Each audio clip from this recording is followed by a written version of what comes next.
Good morning. Okay, we're going to hop right into it here, guys. Thanks for joining the channel this morning. This is Ham Radio 2.0. I'm KC5HWB. We're going to be live streaming a general class for which is the second license, the second grade of license in ham radio today. The first grade is technician, the second is general, and the top grade is an extra class. So this is going to be a general class for those of you who already have a technician license. Or perhaps if you're wanting to study and take the technician test and the general test at the same time. I've known people who've done that. So you can do that and go through this test. It will be live streamed. It's pretty much going to be all day today. It's going to start here in about 10 minutes. And I'm going to switch over to the Zoom window here in just a minute. So you might see some dead air time in here. I'm going to try to keep going as much as I can. But I've got your window. The camera's there. I've got your window over here on YouTube, and I've got the Zoom window over here, so I'll switch over in a second. But, we're going to be, but it will be recorded. Where I was trying to go with that was it will be recorded and streamed today, and then you'll be able to go back and watch the replay as many times as you want to. In fact, I'm thinking about taking the recording and splitting it up into sections and then reposting it on YouTube, so that you don't have to watch like 8 hours of the video and have to scroll through 8 hours of the video and that kind of thing. So put your comments below during the stream and let me know what you think. I will be in and out of the chat today. I'll be monitoring the chat as much as possible. This is being put on by the North Richland Hills Amateur Radio Club. Their website is nrharc.org, I think is what it is. And they are doing this class just because that's what amateur radio clubs in Texas do. A lot of other places also. A lot of great amateur radio clubs out there in the United States and that put on classes for technicians and generals, which are fairly common to find. Extra classes are something a little bit more uncommon. And yes, before anyone asks, I am working on getting an extra class recorded and posted, and hopefully one of these days we are going to get that actually done. So thank you for being here this morning. I know it's early on a Saturday. You guys let me know in the chat how my audio sounds. And if the audio, when I bring the Zoom in, it'll be a little bit different audio feed. And if the Zoom from the audio sounds a little bit wonky, please tell me that as well. I will be monitoring the chat. Even though you won't see me on the screen, it'll be the presenter on the screen and the guys running the class on the screen most of the time today. I'll be in the chat and monitoring and listening to everybody. Okay, Big Jimbo from Florida. Thanks, buddy. Thanks for being here this morning. MyTube HD Space, spaceship radios. Nothing wrong with that. Nothing wrong with spaceship radios. But all good. So, I live in Dallas. Have you ever heard of me, KG5WFV? I don't think so. But it's possible we've spoken on a local repeater or something, which I've been active on for more than 20 years. So, N1MFL, thanks for joining us this morning. Ham Radio DX, hey Hayden. Good evening to you. Yep. I'm sure it's probably like, I don't know, I guess it's probably like 8 or 9 o'clock at night there in Australia. So, thanks for joining us today. Let me put this on and see what these guys are saying over here real quick.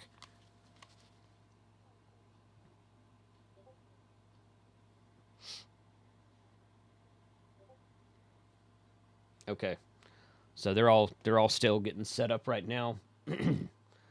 So we're gonna, of course, it's 8:25 in Texas, and they're supposed to start at 8:30, so we got about 5 minutes out. So you guys go get a cup of coffee, get settled, get relaxed, get a pen and paper that you can take notes with. So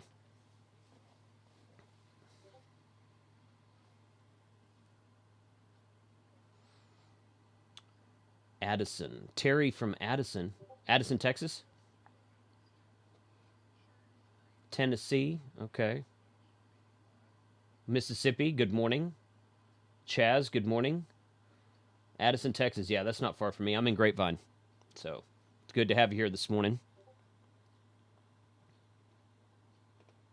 There's that.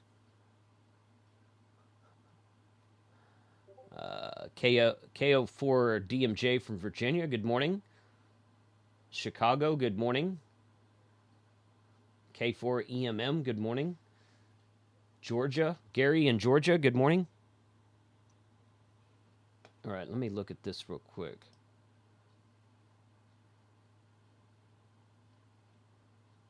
Okay, I'm going to mute that. This is where we're going to be over here. And I'm going to kill this here. Self-view. Somebody's dog is barking in the video. So this is where we're going to be. So they're using the W5YI general book. You can see they didn't tell me what book they were going to be using. So, and I forgot to ask. So that's my bad. So you guys who were, I still get people coming by the channel on my current technician and general videos asking what book is being used for the class. And it's said, they say several times throughout the class which book they're using. But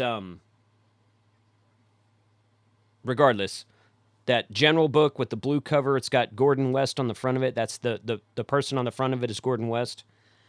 That is who they are. That is the book they're using. You can grab those on Amazon and various other places on the internet. So I will put a link to the book in the YouTube description below, so anyone watching on a replay can click on the link and go find the book there.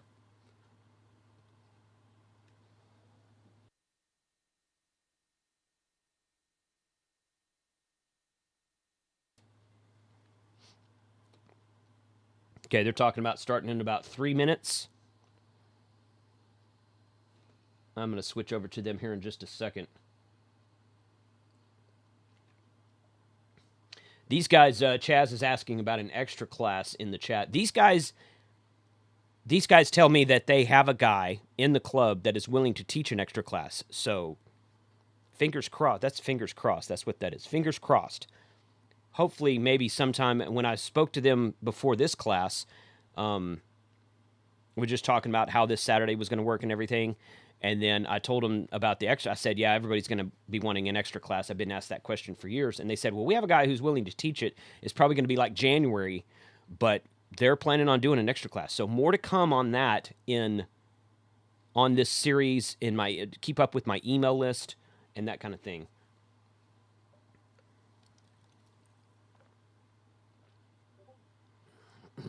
David, good morning. Cyber Coaster from Oklahoma City, good morning.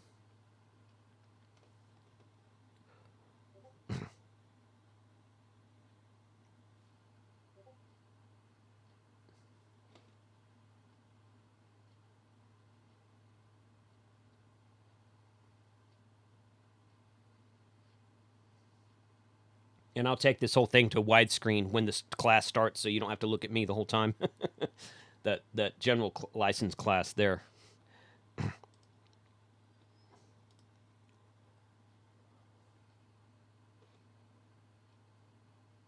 Then you can start sharing again. That's fine. Oh, I see a little one behind you. Oh yes, you're bound to see several of them running around.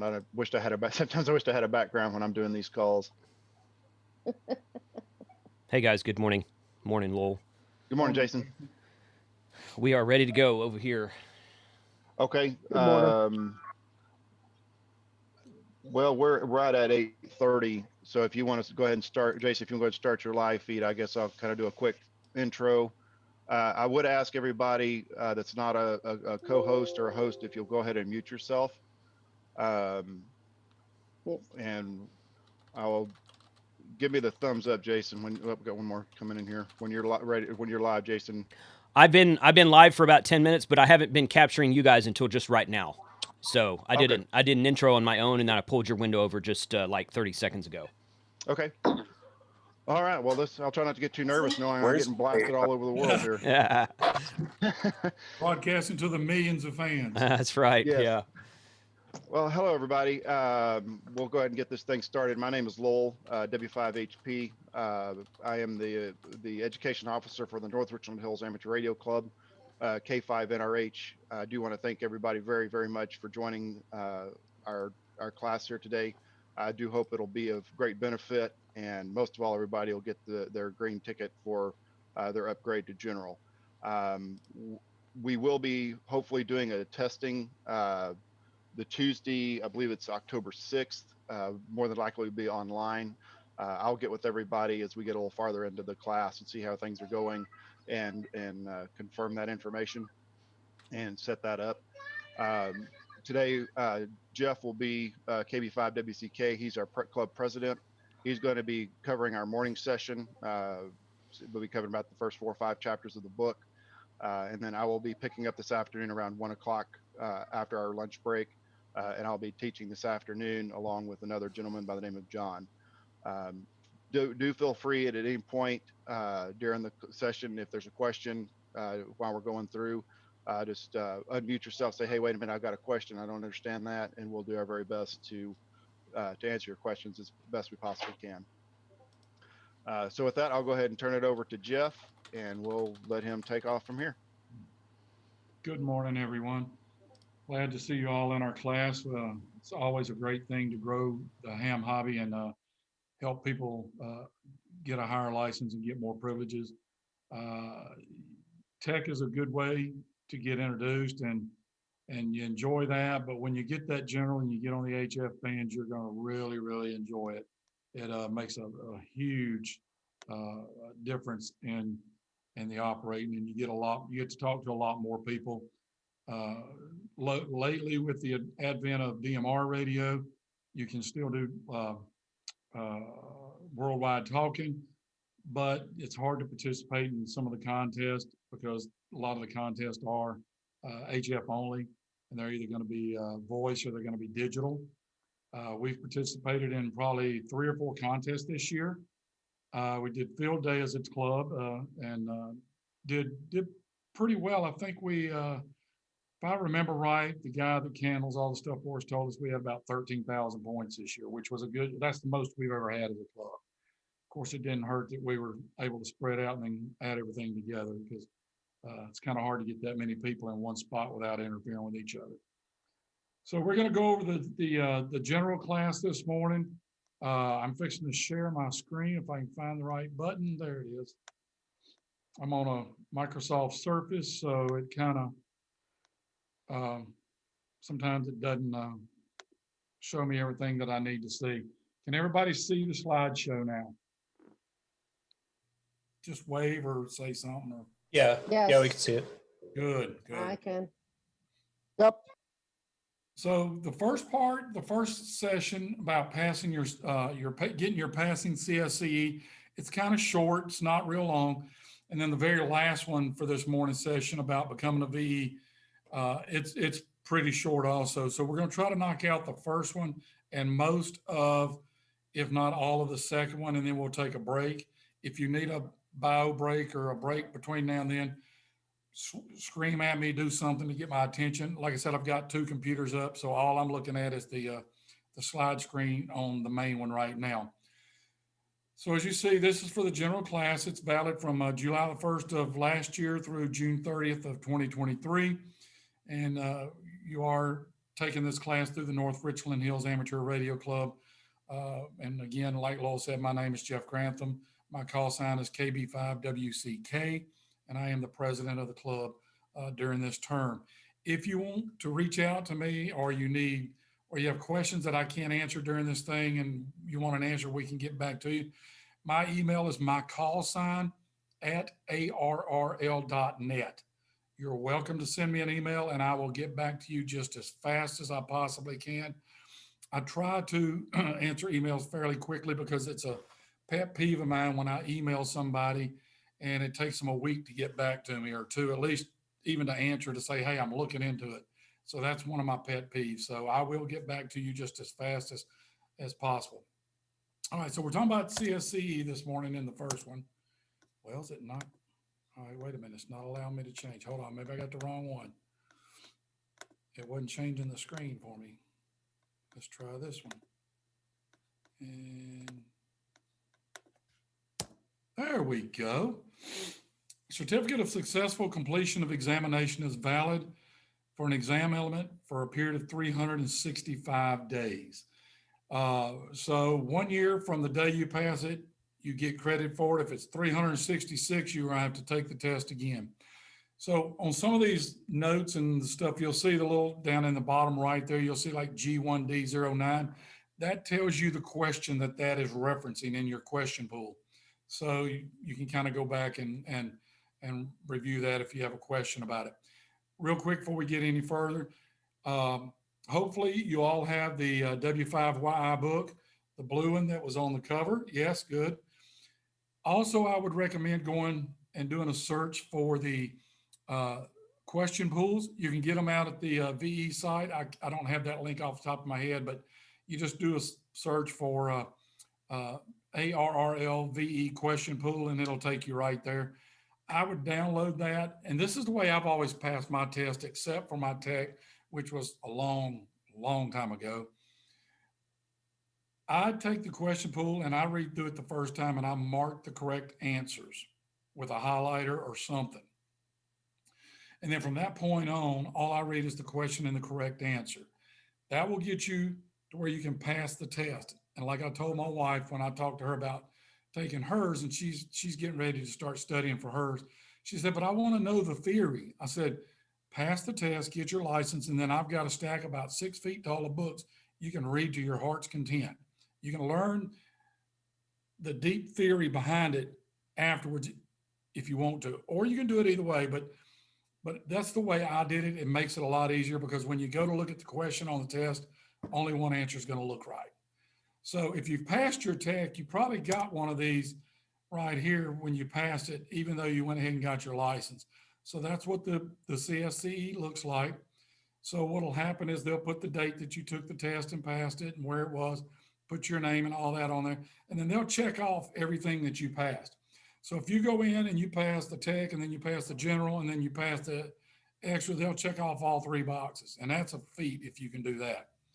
So in this case, you've already got your tech. So if you pass the general, they'll check that off. And if you go ahead and take the extra, which I would encourage you to do because it doesn't cost you any more money. And even if you fail it, now you've got to look at the test. That's the way I look at it.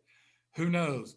You may get an easier version of the test and you may pass it, or you may be somebody that has a job that allows you to have that knowledge and you can pass it, or you just may be really smart and pass it. But it doesn't cost you anything. Once you pass the journal, I highly encourage you to go ahead and take the extra, if for no other reason, just to get a look at the test and so you can see what it looks like and the kind of information on it. So that's what your certificate will look like. Down at the bottom, you'll have 3 signatures of the VEs that give you the test. So it'll be official. So when you go, if you don't pass it, when you go to take your extra the next time, you take that with you. And if you haven't gotten your license yet, let me clear that up. If you haven't gotten your license yet and you go to take the extra, take this with you, and that'll show that you've already passed the general so that you won't have any problems being able to take the extra. And of course, there's Gordon West, and not sure who that lady is, but she's got her CSCE. Now, if you've never met Gordon, very nice guy, very nice guy. He usually comes to HamCom every year unless something else comes up. And he usually sits down there and he'll give you a nice certificate if you want for passing the exam. So, and I tell people this, and I don't know if they believe me, but it's in his books and you'll see it in there. He gives his home phone number and he gives you hours that you're allowed to call him. And if you have a question about something in the book that you just don't understand and you can't get an answer anywhere else, you can actually call Gordon between those hours and he will answer the phone and he will talk to you and help explain it to you. So that's one thing, that's one reason I really like the Gordon in the W5YI program. He really puts his money where his mouth is. He will help you as much as he possibly can to get your license and answer any questions. So let's say you passed your test. You must add the special identifier AG after your call sign if you're a technician and you have your CSCE for general. FCC is not, and if the FCC has not yet posted your upgrade on its website, whenever you operate using general class frequency privileges. Now, if you're on technician level frequencies, no big deal. But if you want to use a general class frequency, then you have to add the special identifier AG. Now that doesn't matter whether it's voice, Morse code, whatever, digital, anything. Until your license appears in the FCC database, you're still technically a technician until but you have passed, so you can do it. If you're a technician class operator and you have your CSCE, you may operate on any general or tech class band segment. So like I say, the only catch is when you're on the general parts, you have to add the AG until your license is updated in the FCC database. So let's say you've passed and you had a license and it's expired. What do? Well, if you can demonstrate that you once held the FCC issued general, advanced, or extra class license that was not revoked. Now, if it was revoked for disciplinary reasons or whatever, you're going to have a hard time. But you can receive partial credit for the elements represented by an expired license. And to obtain, so let's say you passed your general, it expired, and you're within that 2-year period. What do you have to do? You just have to take the element 2 again. And once you pass that, then you're good. Again, pay attention to the question numbers at the end of the question. We'll go through the questions in this section in just a second. In fact, here we go. So how long is a certificate of successful completion of examination valid for an exam element credit? Does anybody want to take a guess and say? 365. 365. Yeah, 365. Yep. 1 year. 1 year from the day. 366, you're out of luck. Okay. When must you add the special identifier AG after your call sign if you are a technician class licensee and you have I'm just going to say CSC, that's a mouthful to read, for general class operator privileges, but the FCC has not yet posted your upgrade on its website. A. When you operate general class Yeah. frequency privileges, A. A. Good. A lot of this stuff is common sense. You'll see as you go through them, a lot of them are common sense, especially when you come to the safety parts. That's mostly common sense.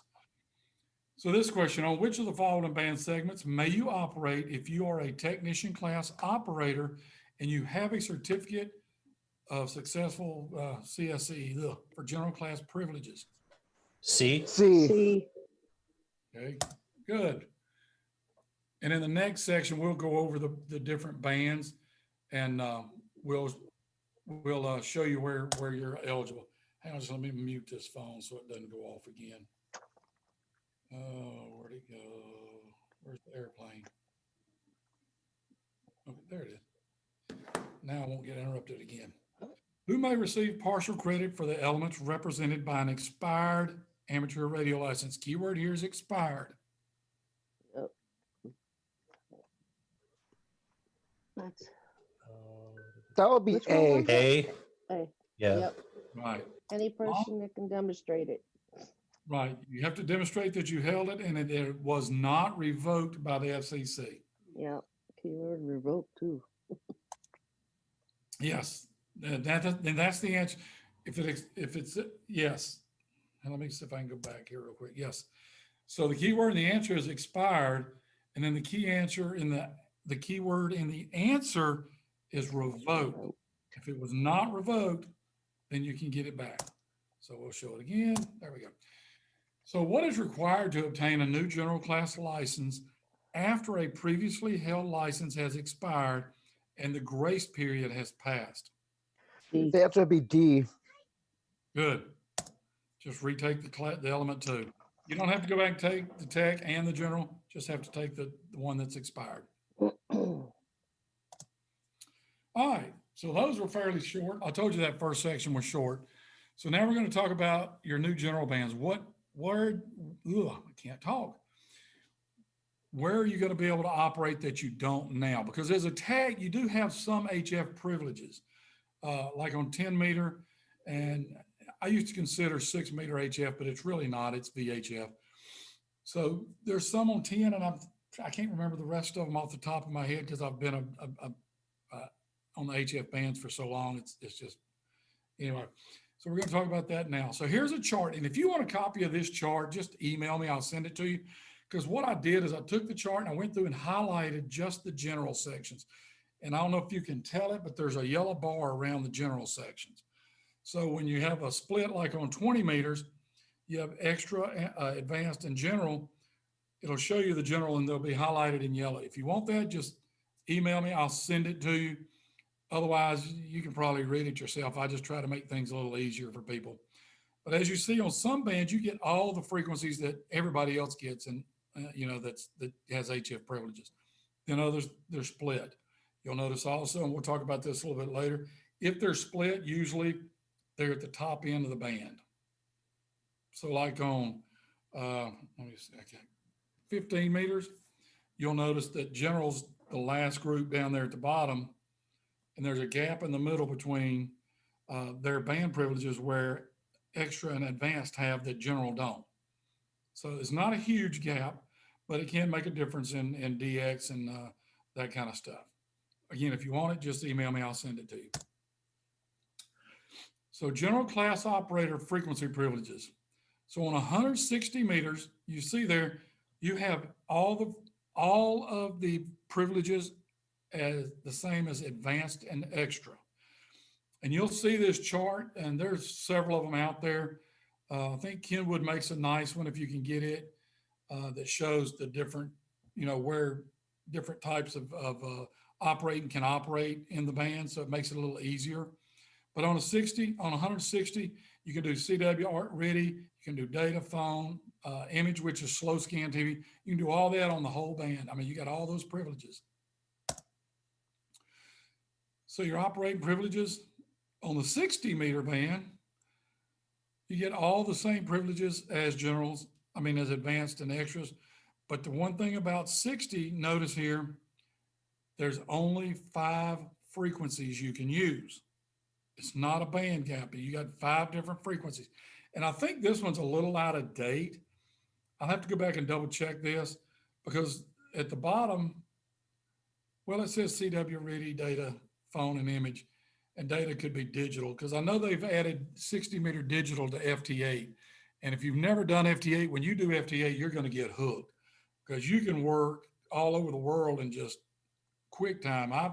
I've gotten a 3 endorsement, worked all states in less than a year. And I'm on QRZ, I'm 2 countries short of DXCC.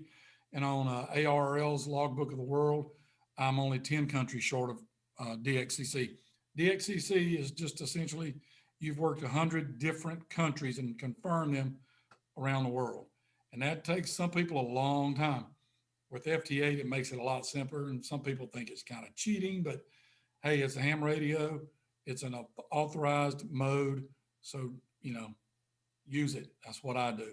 But again, remember in 60, there's 5 frequencies that you can use, only 5. And that's the key. It's not a whole wide slew of band. Why is 60 meters only 5 bands only? Well, for one thing, we're not, if I remember right, and we'll go over this again in a minute. I looked at it last night. We're not the primary license grantee for 60. And I think 30 is the same way, but 60, when they set it up, they gave us those 5 frequencies, and that's pretty much it. Now 30, we got a lot more bandwidth, but again, we're still secondary on that. So if a primary grantee is interfering with you or you're interfering with him, however you want to look at it, we're required to back off and change frequencies. Okay, so that's the thing and I think that was in your tech class license test. The difference between primary and secondary. Primary has, again, primary rights. If there's a conflict and one's primary, one's secondary, the secondary is required to change frequencies. So, and what you'll do is you'll see there's some businesses or government entities or whatever that are primary on some of these bands. And if you happen to interfere with them or they come on, whether you're on first or not, if they come on and they're the primary, you're required to change frequencies. So here in the 30-meter band, you'll see the same thing as before, except, again, you get all the same thing that advanced and extra get. Same modes, same frequency limits, all that. You get the whole 30-meter band. So 17, same thing. You get the same privileges as the other two classes, advanced and extra. And what we're doing is we're going through the ones first to show you where you have all privileges on all the frequencies. So 17 is the same way, excuse me. You can do CW, RIDI, data, phone, and image, and all that. If you've never done slow scan TV, which I think you can do it on VHF, I just have never done it. I've never seen one, but it used to be really big on HF. It's really interesting. I know people that exchange QSL cards that way. They'll make a contact and they'll scan their QSL card to the other person will send it back, and you've got a contact, and it's loggable, and it counts towards awards. So 17, you got everything that the advanced and extra do. 12 meters, same thing again. Just know if it's a question about privileges on any of these, 160, 60, 30, 17, 12, or 10, you have the same privileges as the other classes. And then 10 meters. Now 10 meters is fun as a tech also. For years, 10 meters was the only HF rig I had. I had a cheap old Radio Shack 10-meter radio in my truck. And even after I passed my general for a while, that was all I had. And I used to have to travel some for my job. I used to live in Jackson, Mississippi, and I'd have to go over to Monroe, Louisiana, a couple other places in Louisiana to do support for our company. And I used my 10-meter radio, and I worked all over the world. When 10 meters is open, it is fun. I've worked Switzerland, Germany, France, the Canary Islands, England. I've worked a lot of Europe on 10 meters when it's open. And I did that going down the road with a Radio Shack radio that only had 25 watts. And I bought a CB antenna and trimmed it till it was radiant. It was workable in the 10-meter band. And that's what I used. 25 watts and a cut down CB antenna. And I worked a lot of Europe.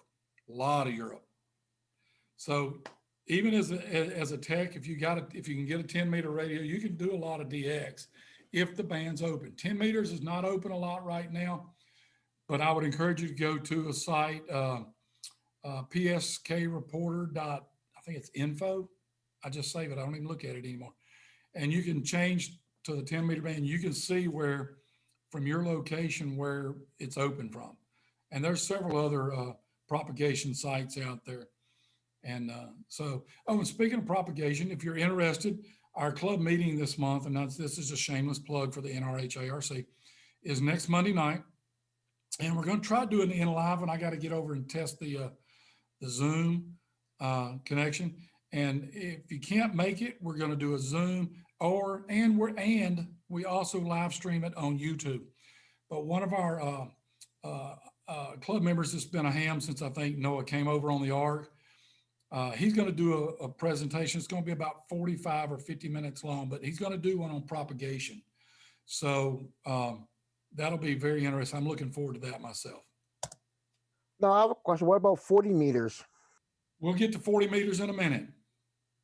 These were the ones that just have you have all the same privileges as the amateur, the advanced and the extra. Okay, so you see here, you get all of these bands, all privileges. So you can do everything that the others can do on these 6 bands right here. Because there's also 15 meters and in here, and there's 80 and there's 40. So we got 3 others that we'll look at too. So here we go. Why did it go back to that one again? That's 10 meters. Oh. It's just another slide that shows the 10 meter, where everything breaks out, where you can do the different modes. 28.02, here we go. That 28 28,350, 28,550. So, and we'll go over this question in a minute because it's kind of weird the way they did this slide. No, excuse me. The following frequencies are available to a control operator holding a general class license. So all of these answers are correct. So those are going to be your three choices plus the all of these are correct. The answer is all of these are correct. And used to, when I was coming up in ham radio, if there was all of these are correct, that was always the answer. It's not anymore. They finally smartened up and changed it. So they will put that on there sometimes, and it's not the correct answer. But when I took my tech, every time it said all of these are correct, that was the answer. So the upper 200 kilohertz, not 200 megahertz. Wow. Of the 10 meter band beginning at 29.5 is for repeater operations. You should not hear any repeaters below 29.5. And you should only hear repeaters above 29.5. And that's only 200 kilohertz, 29.5 to 29.7. There are places that will link their 10 meter repeater to 2 meters. I think there's one here in the area that does that. I've never been able to get on it and get it to work, but I think that's the case. So the maximum transmitting power in the 10 meter band on 28 megahertz is 1500 watts PEP. So anywhere on the 10 meter band, you can only do 1500 watts PEP. So if you kick in a 2K amp, you're out of compliance. You can get in trouble big time. And I'm sure you've heard this in your tech class, but the FCC takes this kind of stuff very seriously. They will come commandeer your stuff, fine you majorly, and if it's bad enough, they'll go even further if they can. I saw not long ago, they revoked some guy's license and confiscated his equipment. He was doing a lot of intentional interference and stuff. And I encourage you, nobody wants to be a tattletale or a snitch or anything, but we've got to protect our bands and our frequencies. And if you hear people that come on there and intentionally interfere, don't really confront them, but try to find out where they are and then report them, because they're making the hobby bad for everybody when they do that kind of stuff. And we'll have a question about that again in a little bit. A 10 meter repeater can only transmit a 2 meter signal from a technician. A 10 meter repeater may retransmit a 2 meter signal from a technician only if there's an active duty control operator holding a general class or higher. So if the control operator for the repeater is a general class or higher, then you can retransmit a 2 meter signal. So on the 12 meter, again, 1500 watts. And that's going to be most of them. There's only a couple of bands that it's not 1500, and we'll get to those in just a minute. So again, on 12 meter, maximum is 1500 watts PEP. And remember, that's PEP, not just watts in general. It's PEP, because that's going to be part of one of your answers. So the 21,300 kilohertz frequency is within the general class portion of the 15 meter band. Okay. And you see the chart. Does everybody see the chart and understand what it's looking at? I mean, I want to make sure I don't want to assume anything, because when you assume, you make a bad thing out of yourself. Does everybody understand that and see it? Again, it'd be good to get you one of these. The ARL chart is good, but there are others out there that are easier to understand. So you might want to just do a search for those so you can have them. General class operator frequencies, 14,305 is also within the general class portion and eligible for all modes. Again, you'll notice there's question numbers. These are going to be there. That's why I say I would get the I would get the pool and read through the pool and mark the answers. That way, you know what the right answer is.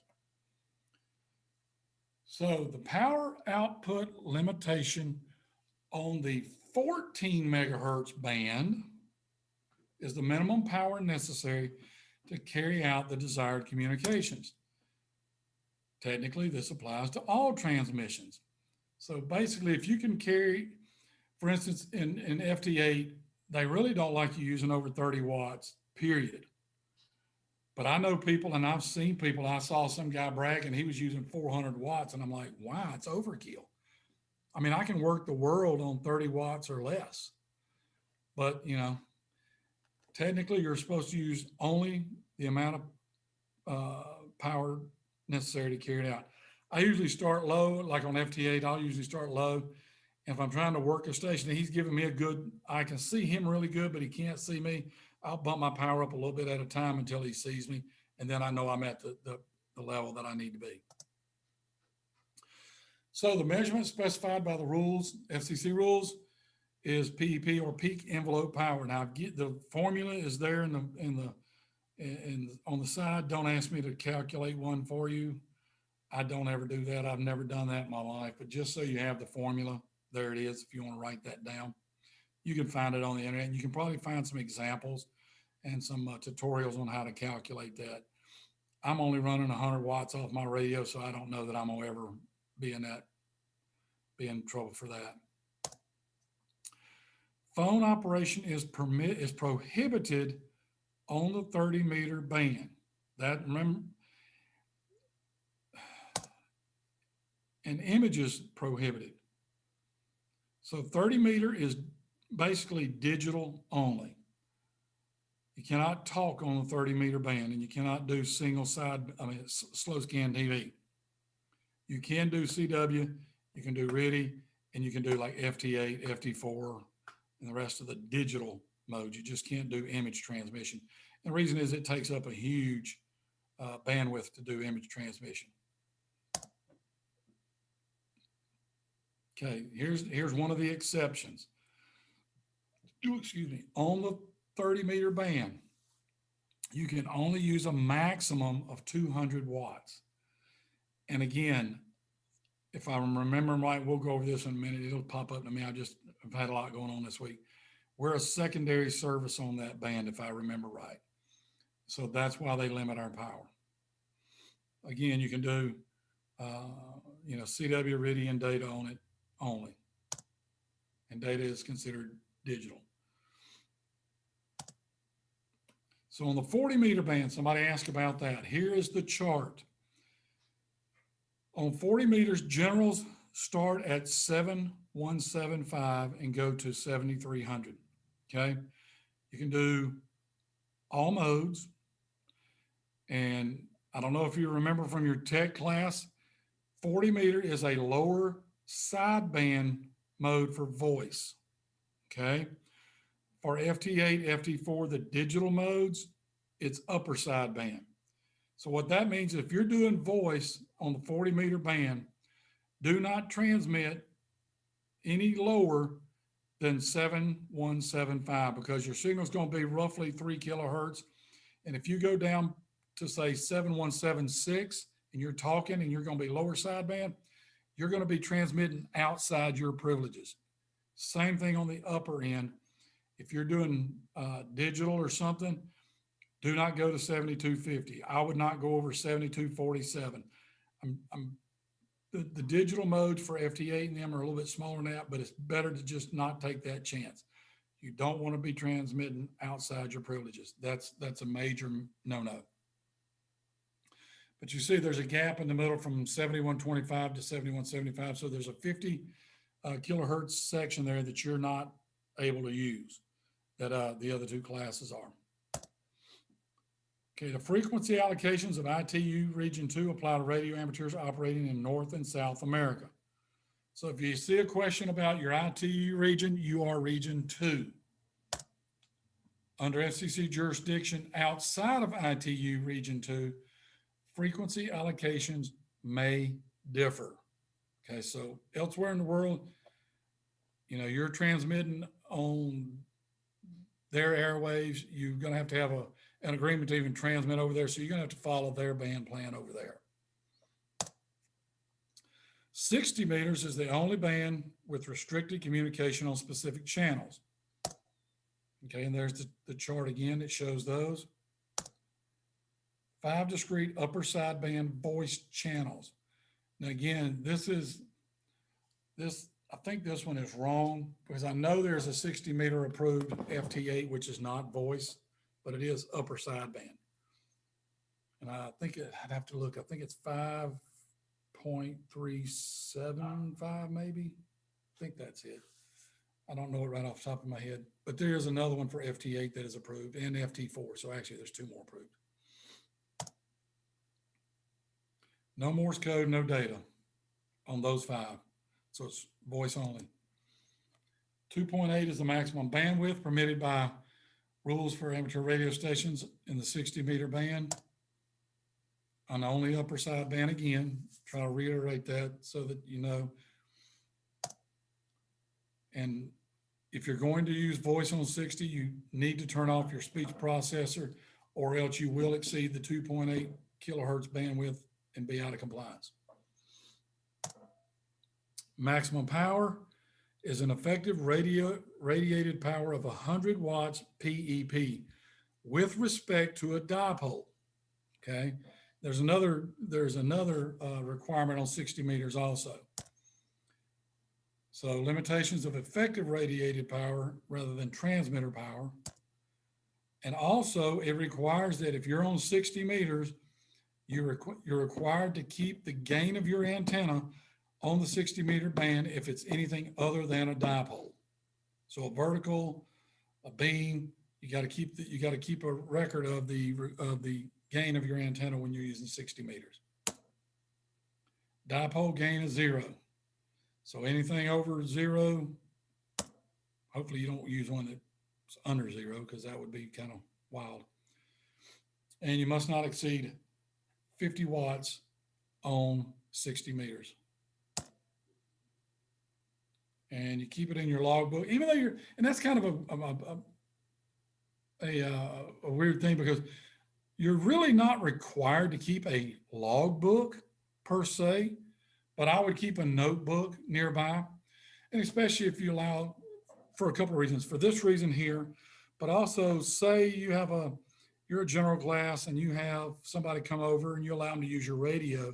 You want to document when they're using your radio, what time they started, the date and who they are, and when they stop, so that if the FCC comes back and say, hey, on this date, we noticed something coming off of your station that was not right. And you say, oh, well, that wasn't me. That was, John Doe, whoever it was, Mary Doe. So that's always a good thing if you allow somebody else to use your station. Plus, if you're going to operate 60 meters, it'd be a good place to keep a record of your antenna gain, just in case you're ever talked to by the FCC. Is everybody doing okay? Do we need to take any kind of break or anything right now? No, No, I'm good. I'm good. Good. I'm good. I'm good. All right, and this is what I was thinking a while ago. We are secondary on 30 and 60. So what does it say? Move to a clear frequency when operating on 30 meters or 60 meters if a station in the primary service interferes with your contact. And so the way that's worded, it assumes that you're already on the air. They come on, you're required to move. And likewise, if they're already on the air, don't try to use that frequency, which that's just a good habit anyway. If anybody's using the frequency, don't just jump in and try to talk over them and crank your amp up to 1500 watts to blow them out. There are people out there that do that. That's not right. It's not in the spirit of ham radio. So yeah, if you're on 30 and 60 and a primary service comes on or is already on, change your frequency so that you don't interfere with them. Secondary users do not have priority use. So the FCC rules designate the amateur service as a secondary user on certain bands. As such, amateur stations are permitted to use such bands only if there is no harmful interference to primary users. It's just a different way of saying things. And that's one thing you'll notice, and you probably noticed during your tech, they'll ask the same question a couple of different ways just to make sure that you understand it. So again, primary users have priority use. No, excuse me. And now in the 75 meter band, or 80, some people call it 75. Well, you see here it's 75/80. 3,900 kilohertz is within the general class portion of the 75 meter band. Okay. And they didn't do a good job on that chart because it should show that it was general there. But again, that's at the upper end of the 75/80 meter band. And if you have privileges and it's not the whole band, you'll notice it's the upper portion of it. Notice areas where there are no privileges for the general class. And again, it doesn't, oh, no, yeah, okay, I see, it's got no privileges in it. So you basically 80 meters is split. Because 3525 to 3600 is code, and then 3800 to 4000 is going to be lower sideband voice. And you notice it says to the side, lower sideband. Make sure you have your radio on the right sideband, because if not, it'll sound really weird. I've accidentally done that, changed to a different band, and my radio didn't switch automatically for whatever reason. I was like, that sounds weird. And oh, wrong sideband. Change the sideband, sounds great. Generally, in this band, phone operation is called 75 and Morse is called 80. Never heard that before, but okay, that's fine. So your operating privileges. So you'll have another question about where on the 80 meter band. So 3560 is where general has, is one of the portions of the band where you have privileges. You'll see it's 3525 to 3600. You can do CW RIDI data, and then from, I can't read, I don't have my eyes on 30, looks like 3500, no, 3800 to 4000. You can do voice and RIDI and all that, AM. Again, 80 meters is lower sideband. If you're going to do voice, do not transmit within the last 3 kilohertz, the lower 3 kilohertz of the band. So don't start transmitting on voice except at 3803 and above. And if it's me, I'd probably just go to 3805 just to give myself a little leeway. Because the last thing I want is the guys in the van with all the antennas knocking on my door wanting to know why I was doing something wrong.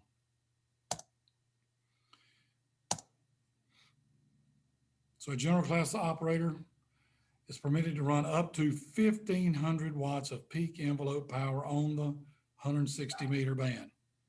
1500 watts. The easier way to do this for your test will be to memorize the ones that you can't do 1500 on. And that's, you know, we've talked about a couple of those. That's going to be 30 and 60 for sure.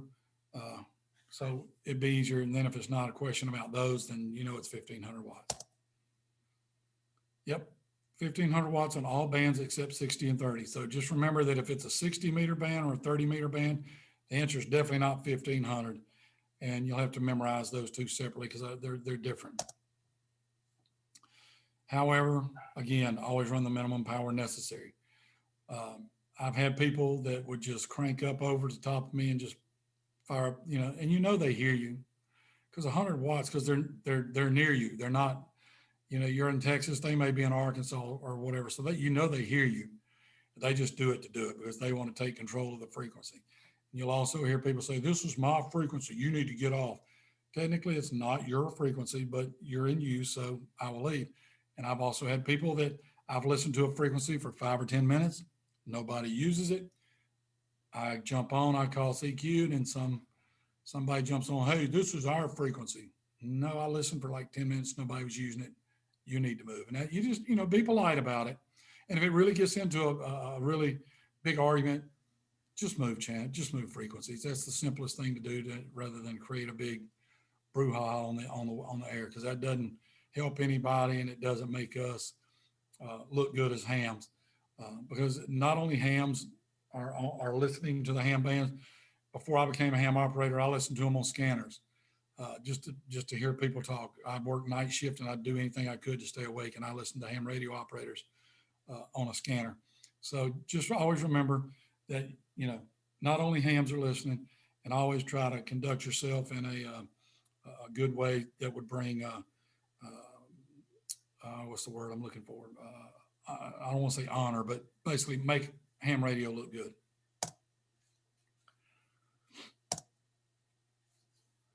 Okay, when a general class licensee is not permitted to use the entire voice portion of a particular band, the upper frequency and or portion of the voice segment is generally available to them. That's what I was saying earlier and been saying along.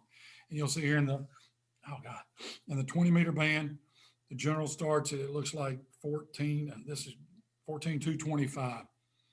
So from 14,225 to 14,350, you have voice privileges in that band. That's the upper end, you'll see. And then it's kind of the same way on the data end of it. You'll see the general doesn't go all the way down, but they have the upper end of the data portion where it's usually data and CW and RIDI and all that. You'll have that portion also, but then there's a gap. And there's just somebody taking a picture showing, and that's actually the Kenwood chart that he's taking a picture of. If you can get one of those, they're really nice on the 80. And the thing I like about the Kenwood, you'll notice there on where it talks about single sideband phone, it tells you whether it's lower sideband, upper sideband. Also, it also tells you the time of day that it's best. Now, granted, that's not hard, steadfast. It's always that way, because there'll be times that 80 meters is dead at night. Like lately, 80 meters has started really doing well early in the evenings. Therefore,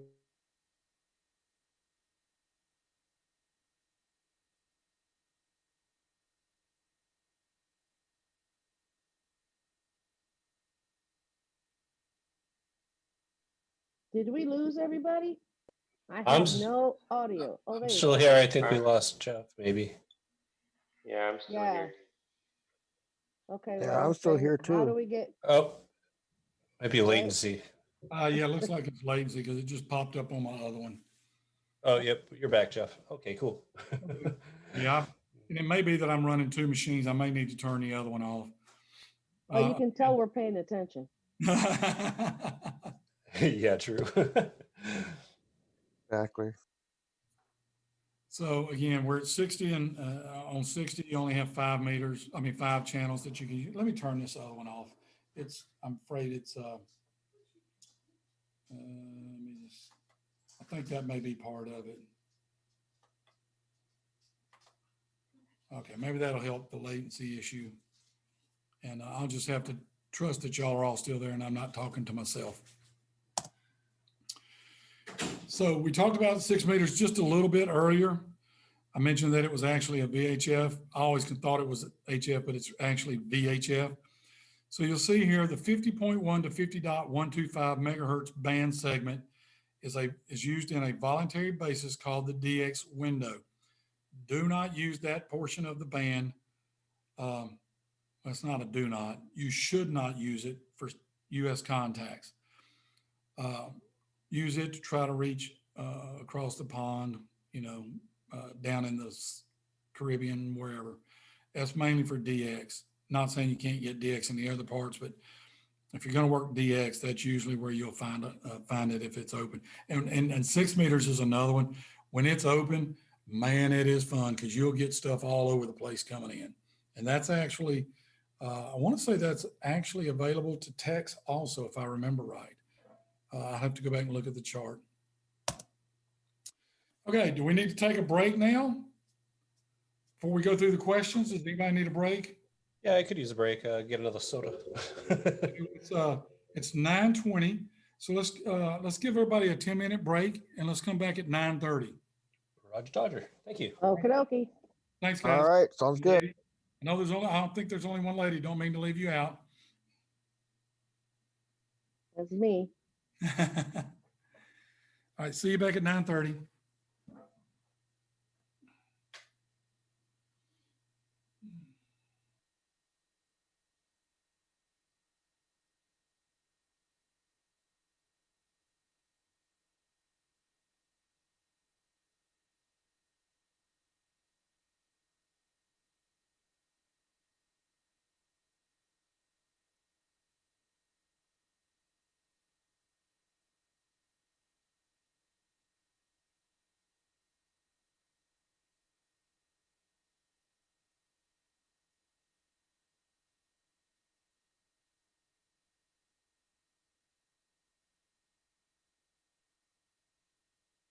Okay, so I'm muted. So you didn't hear any of that. Thank you.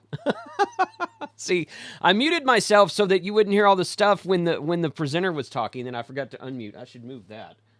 There we go. All right. Thank you for telling me I was muted. Oh boy, this is live. It doesn't get any more real than this. So okay, so let me start that again.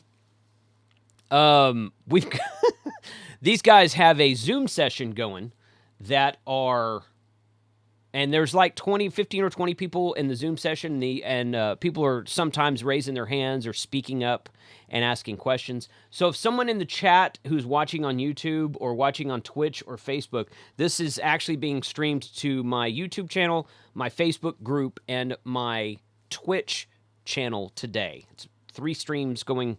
It's all the same stream going to 3 different places. It is.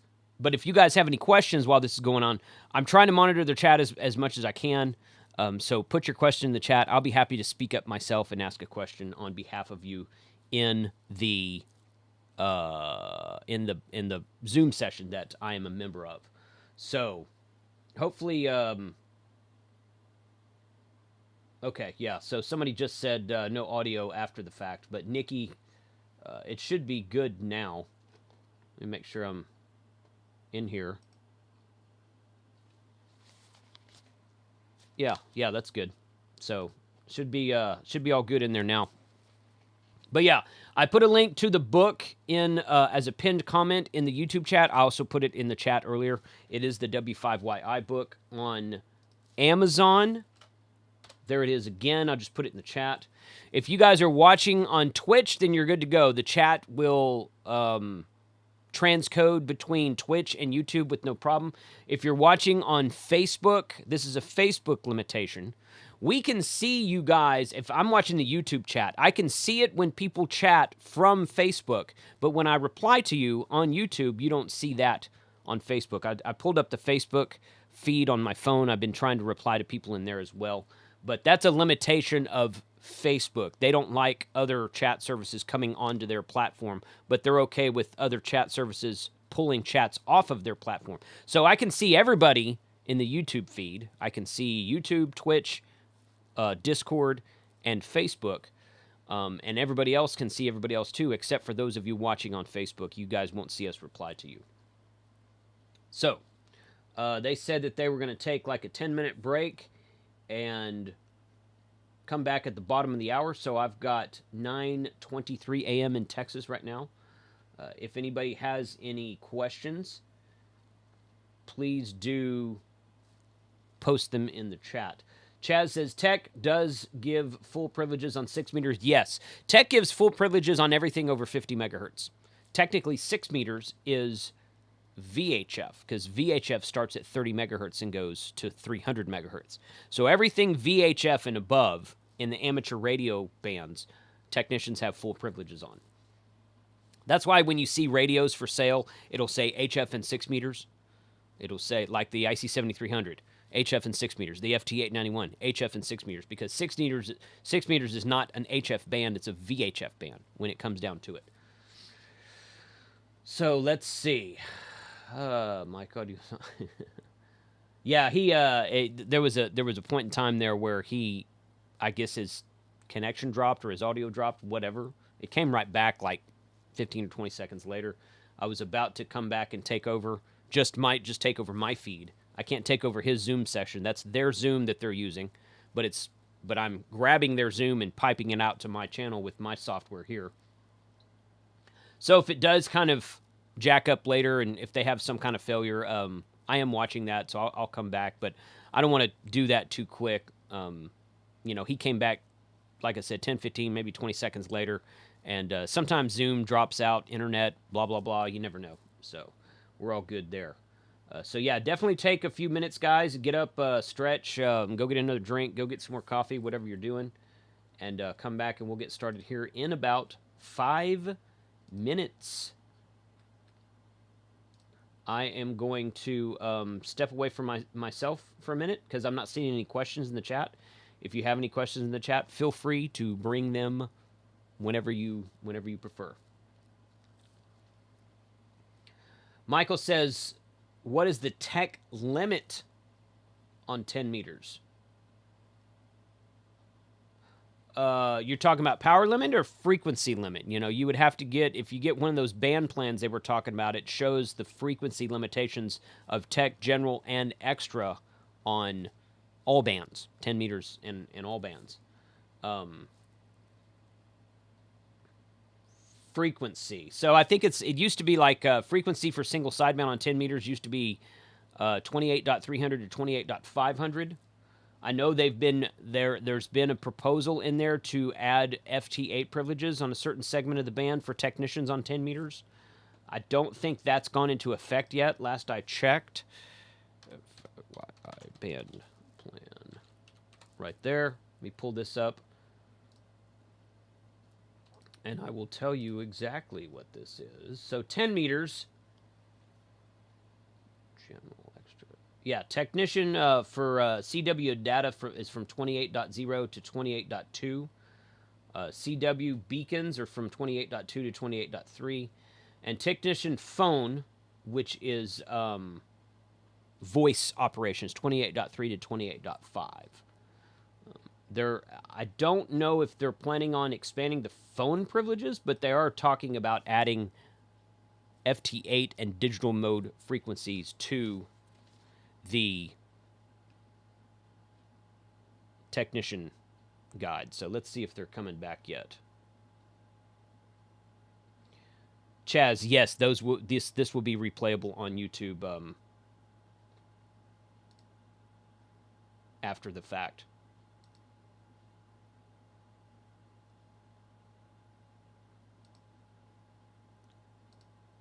Let's see. Okay.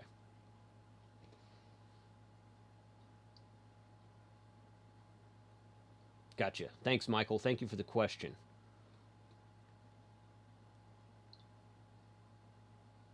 I'm here. Yep, I'm here as well. I'm back as well. I'm here, but I'm going to switch to my computer. Wait, give me You can go ahead. Give me just a minute. I'm gonna mute it for just a minute. I'm setting up something I want to show y'all later on in the background. So I'll be back in just a second.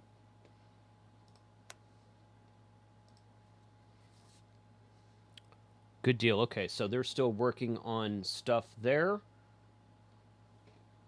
Yeah. Excellent. I've got running around to get done. Yeah. I mean, 8 hours is a long time to sit in front of a camera on a Saturday. Or in front of YouTube on a Saturday. I'm sitting in front of the camera. You're sitting in front of YouTube. And yeah, it's a long time. And next Saturday will be the same thing. So, but yes, all replayable. I'm like I said at the beginning of the morning, I'm probably going to take this 8-hour segment. It's probably going to be, well, yeah, be about 8 hours when it's all said and done, minus breaks and lunch and whatnot. It might be between 7.5, 8 hours. I'm probably going to take that whole segment and split it up into parts and repost it on the channel so that you can watch parts at a time.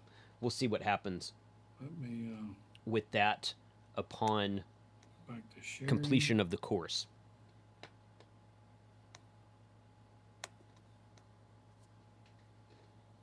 All right, so let's go back here. Selfie. Okay. Where we're at.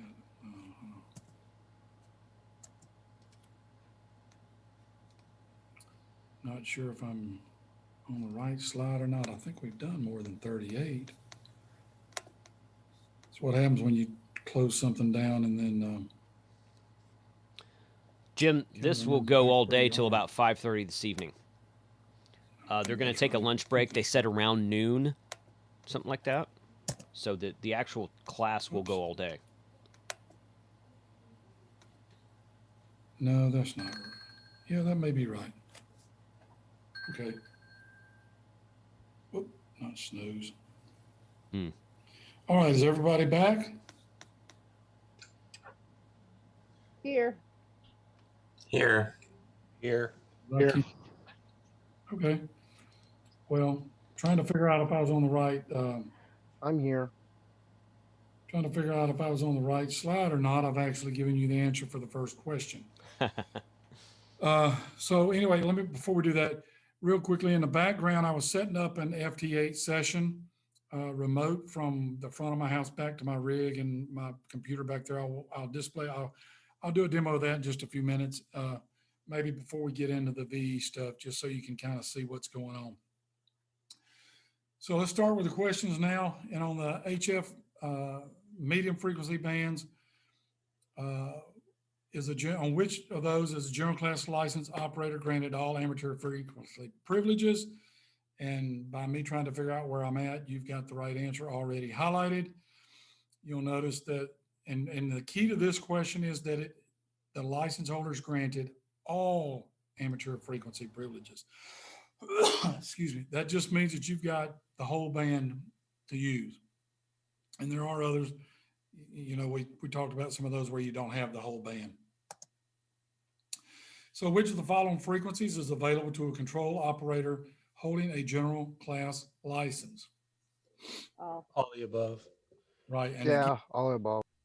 and again, this was one of those that you remember I said, oh, I wonder why, and then the brain cramp went away, and I remembered this is why they do it, because you get all those frequencies. So that in this case, all of the answers are correct, would be the correct one.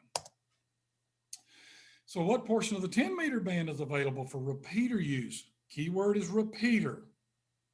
D, the portion above. Right, above 29.5.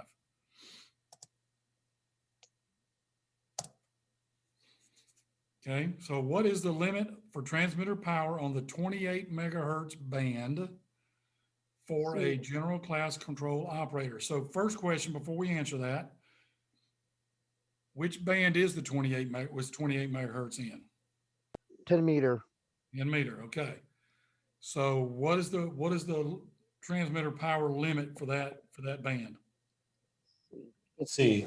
C is in Charlie. C. Remember, there's only a couple that aren't 1500 watts, and what are those? 30 and 60. 30 and 6. Yep. Be me. 30 and 60. When may a 10 meter repeater retransmit the 2 meter signal from a station having a technician class control? And I can't see because the box that tells me that I'm talking is in the way. Operator. It would be D. D. D. It is D. As long as the control operator of the repeater is a general class or higher, they can retransmit a 2 meter signal. Well, that's a tricky question because the question says that the station has a technician class control operator. So Right, it is kind of tricky. Yeah. But remember, if you're going to retransmit a 2 meter onto 10 meter, just remember that it has to be a general class license or above. Right. And I don't know if there's another question about this because I haven't looked at the new question pool yet, totally. But yeah, so the 2 meters, retransmitting the 2 meter signal from a station, the signal from a station having a technician class operator. So that's where you have to be really careful and read the question slowly and think about it. And if you read through the question pool, you'll notice that D is really the only one that makes sense because that's the only one they've talked about. Okay, what is the maximum transmitting power an amateur station may use on 12 meter band? 1500 watts. C. That would be D. Okay, it is C. Remember, 30 and 60 are the only 30 and ones that 60. are not 1500 watts. And the reason D is, you could say, well, maybe it is D, but it limits it to a half-wave dipole. And that's not going to be an answer because they're not going to limit you to a, I got people trying to get in, I think. Oh, just a chat. Okay, so I'm the actor that played Wally, the Axiom on Wally. Sweet. I don't think there's a problem. You can get the slides. We can figure something out on there about getting you the slides or something. Maybe I'll have to check. These are copyrighted, so we may not be able to get the slides to you. We'll see what we can do there. So which of the following frequencies is within the general class portion of the 15-meter band? General class, C, okay, 21,300 hertz. okay. I have no idea. Not the answer. Yeah, I think C as well. Okay, so here's the thing. A is in the 20 meter. B is in the 17 meter. And D is in the 12 meter. So just kind of learn how to determine what frequency, what frequencies are in the, but you don't have to memorize the whole range, but just get a general knowledge of figuring that out. Okay. So basically it's the frequency divided by 300, and that will tell you which meter band it is in. And it won't always be exact. Like you could pull up one that's in the 15-meter band that actually wouldn't calculate out to 15 meters exactly. It'll be like 15 point whatever or 14 point whatever, but they just rounded them off that way. So the frequency divided by 300 gives you the band. So yes, well, come on. Why is it not doing it? Did I lock up? Oh, there it is. Okay, why is it not? There it goes. Yeah, C is the correct answer. Which of the following frequencies is within the general class portion of the 20-meter phone band? Now notice it says C. phone. Yeah, notice it says phone band because you do have privileges in the data band also, but phone band. And yes, it is C. 14.305 or 14,305 kilohertz. Or as some of the old timers call it, kilocycles. Which of the following limitations apply to transmitter power on every amateur band? Keyword is every.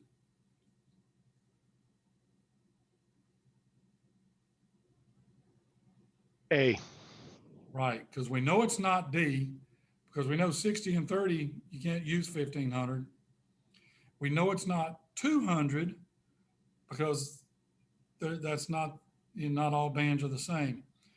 And then, so it comes down to A and C, and it's not asking about interference in the question. It's asking how much transmitter power can you use maximum on every band. So the correct answer is A, only the minimum amount necessary to carry out your communication.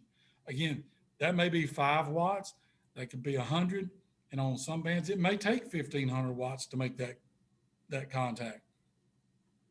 Depends on where you're talking to in the band conditions.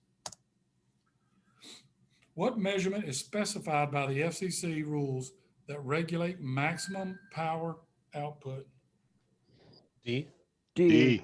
Yeah, D. peak envelope power. The others are answers, but the PEP is what the FCC regulates your power by. On which of the following bands is phone operation prohibited? B. B. B. Yep, 30 meters. B. Yep. Very good. Y'all gonna do great on this test. On which of the following bands is image transmission prohibited?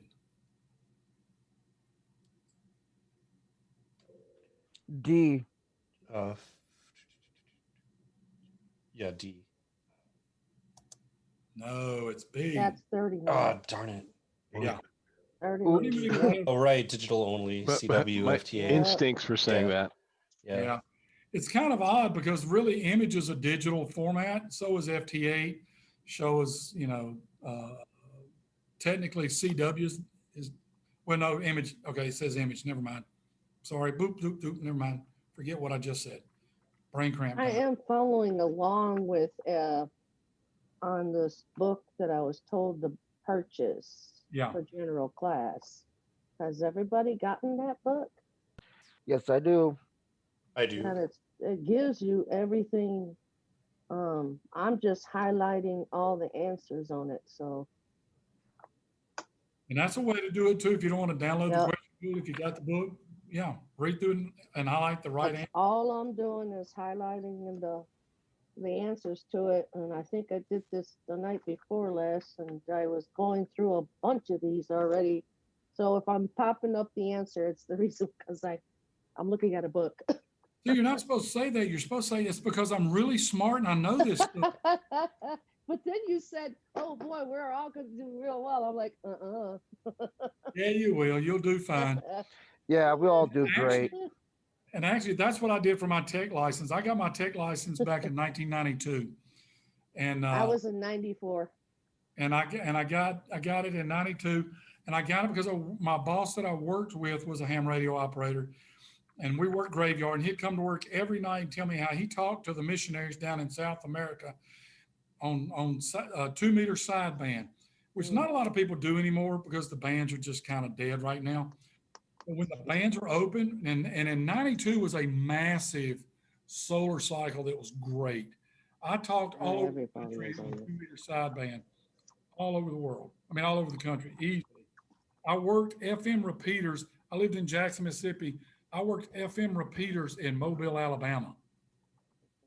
That's how good the band was. But anyway, so yeah, if you got the book, you don't have to download the question pool. You can highlight them in the book too. I mean, that's the same. That's what I do. So And that- I'm doing this. I did this the night before, so I'm way ahead of you guys. I don't know if you did it or not, but I did. And when So- and after you pass your general and you get ready to take your extra, get the W5Y book for that too. Gordon, Well, my husband's an extra, so he's already been talking to me about extra, and I'm like, I just want general. I'm Well- happy with general. the thing, all right, so, and I'll wait till we get to that section about VE. Okay. There's a reason you want to go ahead and get your extra, and we'll talk All about that. If you'll remind me to say, hey, you said there was something, but remind me when we get to the VE section. All right. So what is the maximum transmitting power an amateur station may use on 10.140 megahertz? And all right, first question, what band is 10.140 megahertz? Would be it's 30 meter. 30 meters. Yep. 300 divided by the frequency will give you the So A 200 watts. okay. Yeah, because everything else is high. Yep. 200 watts on 30 meters.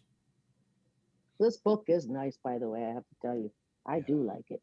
Gordon does really good work. And like I said, I promise you, he tells you the hours in there somewhere. I don't remember what they are, but he tells you, if you have a problem, call me, I'll help you. Yeah, I use the same book for my technician class, and I passed it after studying from that book. That's a really good book. Let me move this over here.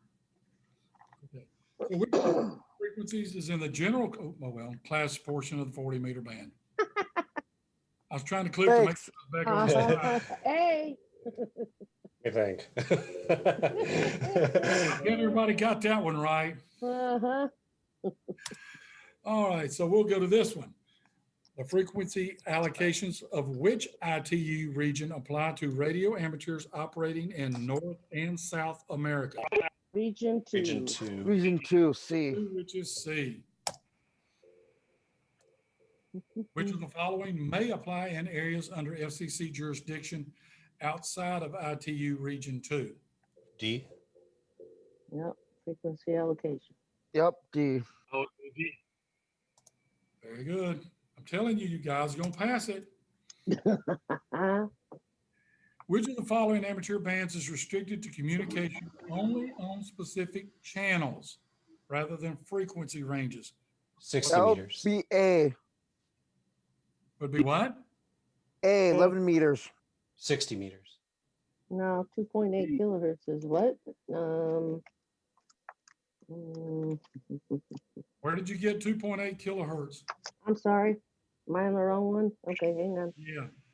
Okay. Okay, so we've only talked about one band that requires you to use channels. Yeah, it was 60 meters with the 5 channels, right? Correct. Yep, 60 meters. Again, look for keywords in the questions. And here it talks about channels. The only one that Does?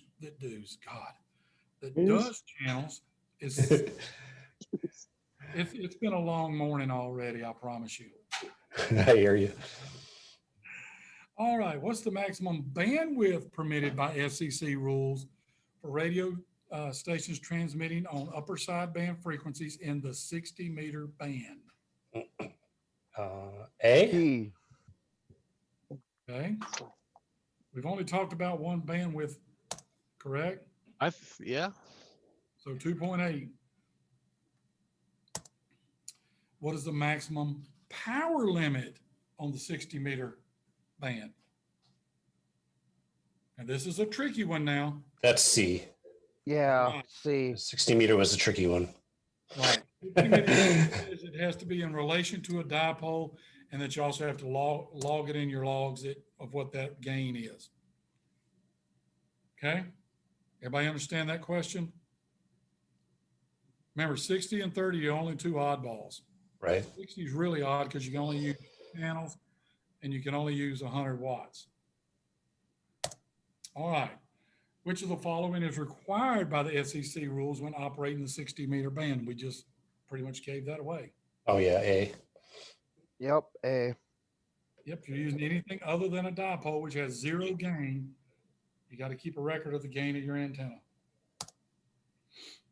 I'm not sure how many people actually do that, but it's the rule.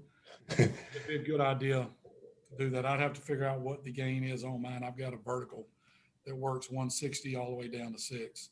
So I've got to figure that out and make sure I notate that.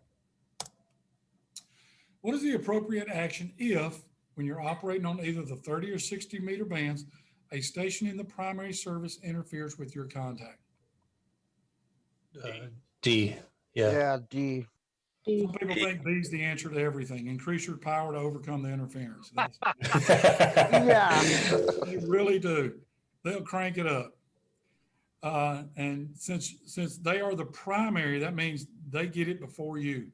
If you're talking and they come on, you still got to move. If they're talking and you try to go there, you can't use that frequency. They are the primary, which means they have first shot at the frequency. All right, which of the following applies when the FCC rules designate the amateur service as a secondary user on a band? Kind of a different way of stating that last question. C. C. C is correct. You can only use it if you're not causing harmful interference to the primary.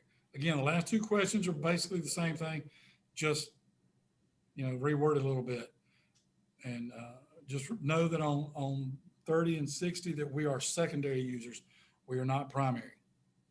Okay. All right, which of the following frequencies is within the general portion of the 75 meter phone band? Oh, C. C. Yep, C. C. It is. It's not a big slot up there, but it's a slot where you can talk using phone. And which of the following is within the general class portion of the 80 meter band?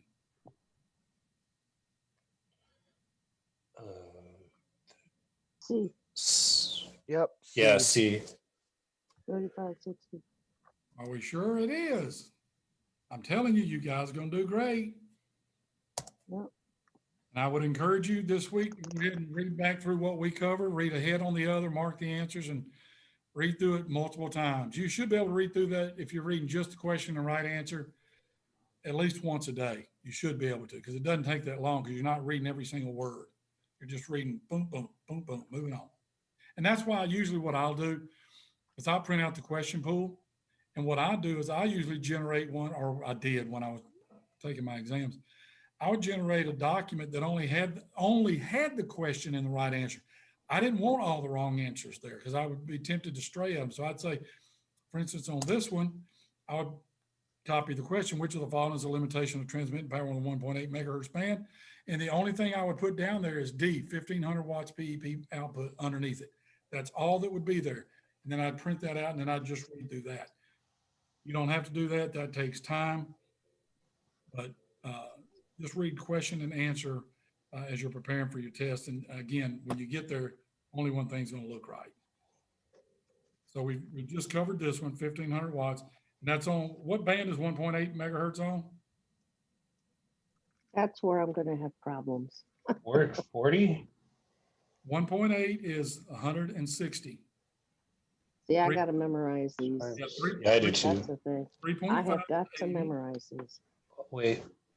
7 megahertz is 40. That's one of the most popular ones out there. 7 megahertz band is 40 meters, and that one is just lots of people on it.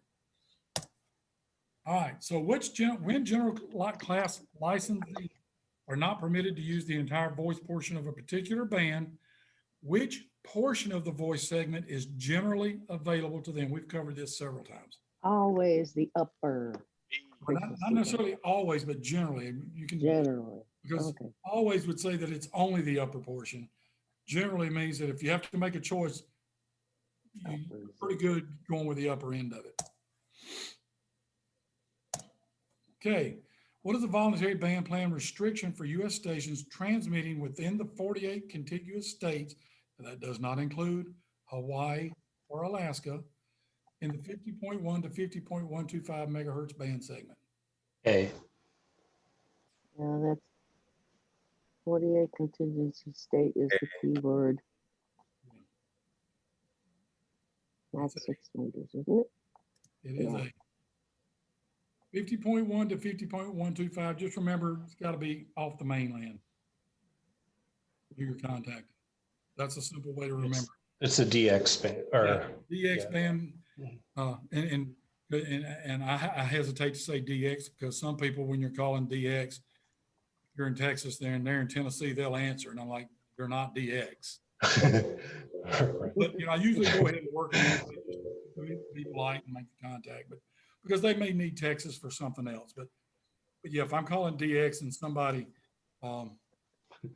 answers from Tennessee, I'm thinking, okay, you don't understand the concept of DX, but I'll answer you anyway just to be nice and help you out.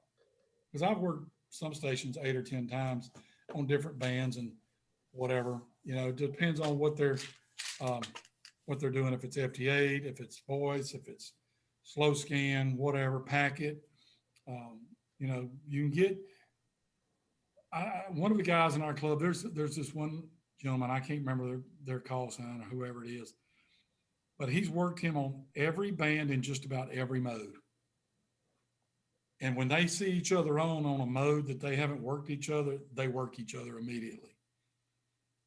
I've got people I've worked in 4 or 5 different bands on FT8 because I'm trying to get worked all states in all the different bands. Oh, come on. There we go. All right, now the rules, the big bad rules. All right. Many amateurs keep a log even though the FCC does not require it. To help with a reply, if the FCC requests information, who is control operator of your station at a given date and time. Remember I said, if you let somebody come over and operate your radio, it's always best practice to write down the date, time, and who it was that operated it. Because they may not knowingly do something and you may not recognize it at the moment. And somebody may say, hey, oh, Jeff over there, his station broke the rules by doing this. And you're probably going to get in a little bit of trouble for not being in, not keeping a watch on your station, but the other person that broke it's going to get in trouble also. So rules and regs, there's logs. I used to use a paper log a long time ago. I use the N3FJP amateur contact log now. It is great. Don't get any money for saying that, but I know a lot of people that use it. Others use N1MM or M1NM. I forgot what it was now. There's several really good ones out there. The thing I like about the guy from N3FJP is he makes individual log programs for just about every contest out there. So like we had Texas QSO party a couple of weeks ago. He actually has a piece of software that you can use for that, and it generates a file that you turn in that gives them all the data that they need. You don't have to manually go in and pull all of that out. So that's just one. There's several others out there, but again, I don't get anything for saying that. It's just my favorite program. So earlier we were talking about people listening and stuff. So that's the volunteer monitoring program. And that's made up of volunteer amateurs who are registered with the ARRL, and you go undergo training to assist all hams in self-regulation and adherence to FCC rules and regulations. Now, when I first became a ham in 1992 in Jackson, Mississippi, there was a gentleman in Clinton, and everybody over there, and I can't remember his call because it's been so long ago, and he's actually dead now. He was a volunteer monitor, and you could tell because people would be talking and yakking and probably pushing some bounds, and if they heard him come on, immediately everything got cleaned up, not realizing that, hey, guess what? He's already heard you before. He probably been listening for a while before he announced who he was. No, you can leave it on if you want. Sorry, that was my wife asking a question. You're formally enlisted to monitor the airwaves. You report violations and band intrusions to the local FCC compliance office, to the Information Bureau office, and you encourage amateur regulation and compliance with the rules, and that's the objective of the volunteer monitoring program. Again, you're there to help hams make sure we're following the rules and we look good to the public. Direction finding equipment used to locate stations violating FCC rules with hidden transmitter hunts are of help to the Volunteer Monitoring Corporation. And you'll notice over to the right in small print, I've got Fox hunts. Those are fun little contests that we use sometimes. We haven't done one in a while, but I think we're fixing to get back to it, where somebody goes out somewhere and hides with a radio. And there's actually an Arduino project I found the other day I think I'm going to build for this. It'll transmit every so often, and teams get together in cars and they use directional antennas, Yagis, however you want to pronounce it. And in this case, 2 meters, what we usually use. And they try to find the idea is to find the fox first. You're the one trying to, you have multiple teams, and whoever finds it first usually gets a little prize or whatever, and they get to do it the next year. And so, but that's a good exercise to use so that if there is, and it's not only for violating FCC rules with hams, if you're getting interference, you can use a radio with a directional antenna, and you can actually go out and find, in some cases, leaky transformers on power poles. And then you can call the power company and say, hey, anyway, it's leaking, it's creating a general bunch of noise, and it's interfering with the amateur radio bands, and you need to fix that. And they're required to fix it. So there you go. And if you'll notice on the ones on the right, they look kind of odd. They're yellow. Those are actually made out of tape measures. I've got one in my garage. I got a big one. I made it for satellite, but you can make tape measure antennas. You can go to Harbor Freight when they run their little special and give you a coupon. If you go in there and buy anything, you can get a free tape measure. I go do that all the time. And you can cut those tape measures and make antennas out of them. They're really cool. And if you build it right, they'll be self-storing because you can make it where you can fold the antenna back and stick it in the cross piece and store it that way so it doesn't take up a lot of room. So yeah, you're using a directional antenna, which is a Yagi, and you're trying to find almost any signal on the air. And that's why I say you can find transformers on power poles that are causing issues. Excuse me. The FCC requires an amateur station to be operated in conformance with good engineering and good amateur practice in all respects not specifically covered by the Part 97 rules. Now, I will say this, you can buy a copy of the Part 97 rules from W5YI, or you can use Google and you can usually find a copy out there in PDF format. Always a good idea to have a copy of those around just in case you have questions. Part 97, again, you probably remember from your tech class, is what governs amateur radio. State and local governments are permitted to regulate amateur radio antenna structures when amateur service communications are reasonably accommodated, and regulations must constitute the minimum practical to accommodate a legitimate, that's where something's wrong there. That doesn't make sense. To accommodate a legitimate purpose of the state or local entity. So yes, they can limit you on your antennas like height and stuff like that, but they have to make a reasonable accommodation to you. And that's where some people get around HOAs. If you live in an HOA and you want to put up a tower, or not a tower, but an antenna, a vertical antenna or something, go through your HOA first. And if you just really want to do it, the ARRL has attorneys links that you can contact, and some of those guys will do them pro bono, and they'll help you get by the HOA, or they'll help you do something so you can get an antenna up. So always try to obey your HOA if possible, but work with them and just explain to them how important your antenna may be if there's a bad storm come through, a tornado come through, something like that, where local cell towers are down or whatever. There's a lot of good uses for ham radio. So here's the maximum height above ground for an antenna structure to be erected without requiring the notification of the FAA and registration with the FCC, provided it's not at or near a public use airport, is 200 feet. A couple of things to point out there. Maximum without requiring notification to the FAA and registration with the FCC is 200 feet. If it's near a public use airport, it's going to be lower, and you're going to have to let them know.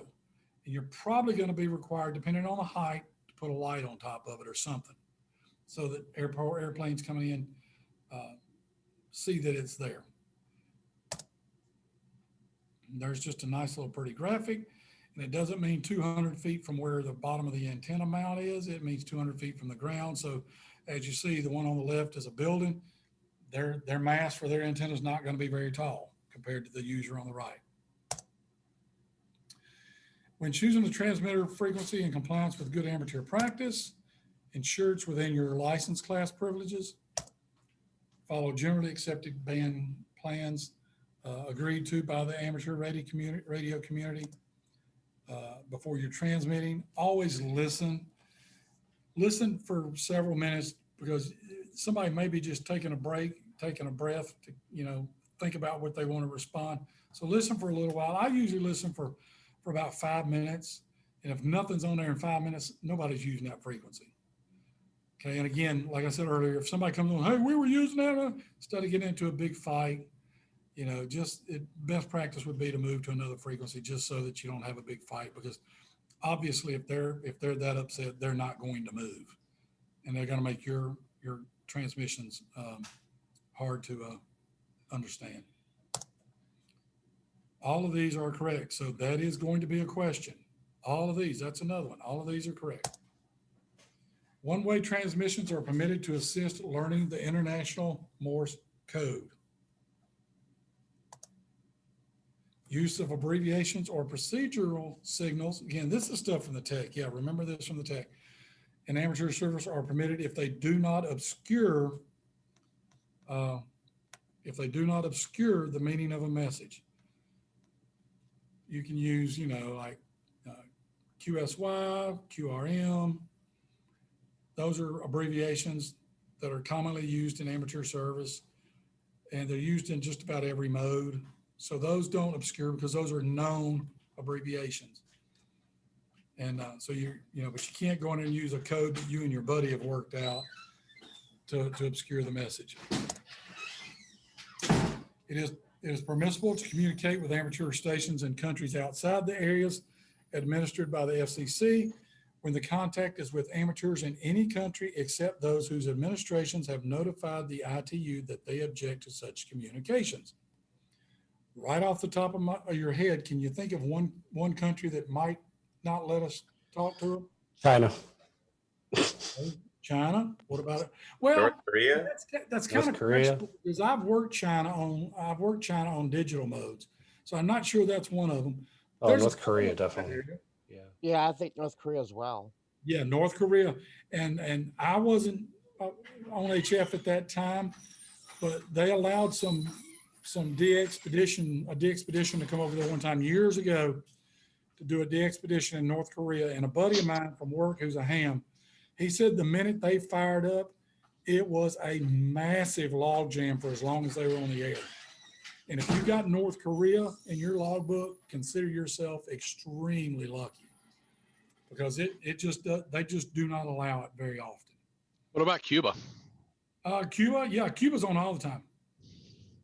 Like I say, there's only a couple. North Korea's one, and I at one time thought China was the other. I don't remember. And if somebody that's listening in and knows, if you want to text that to maybe Jason and he can tell us, or Jason, if you know, you may can tell us, but there's only like 2 of them, if I remember right. I know North Korea is one.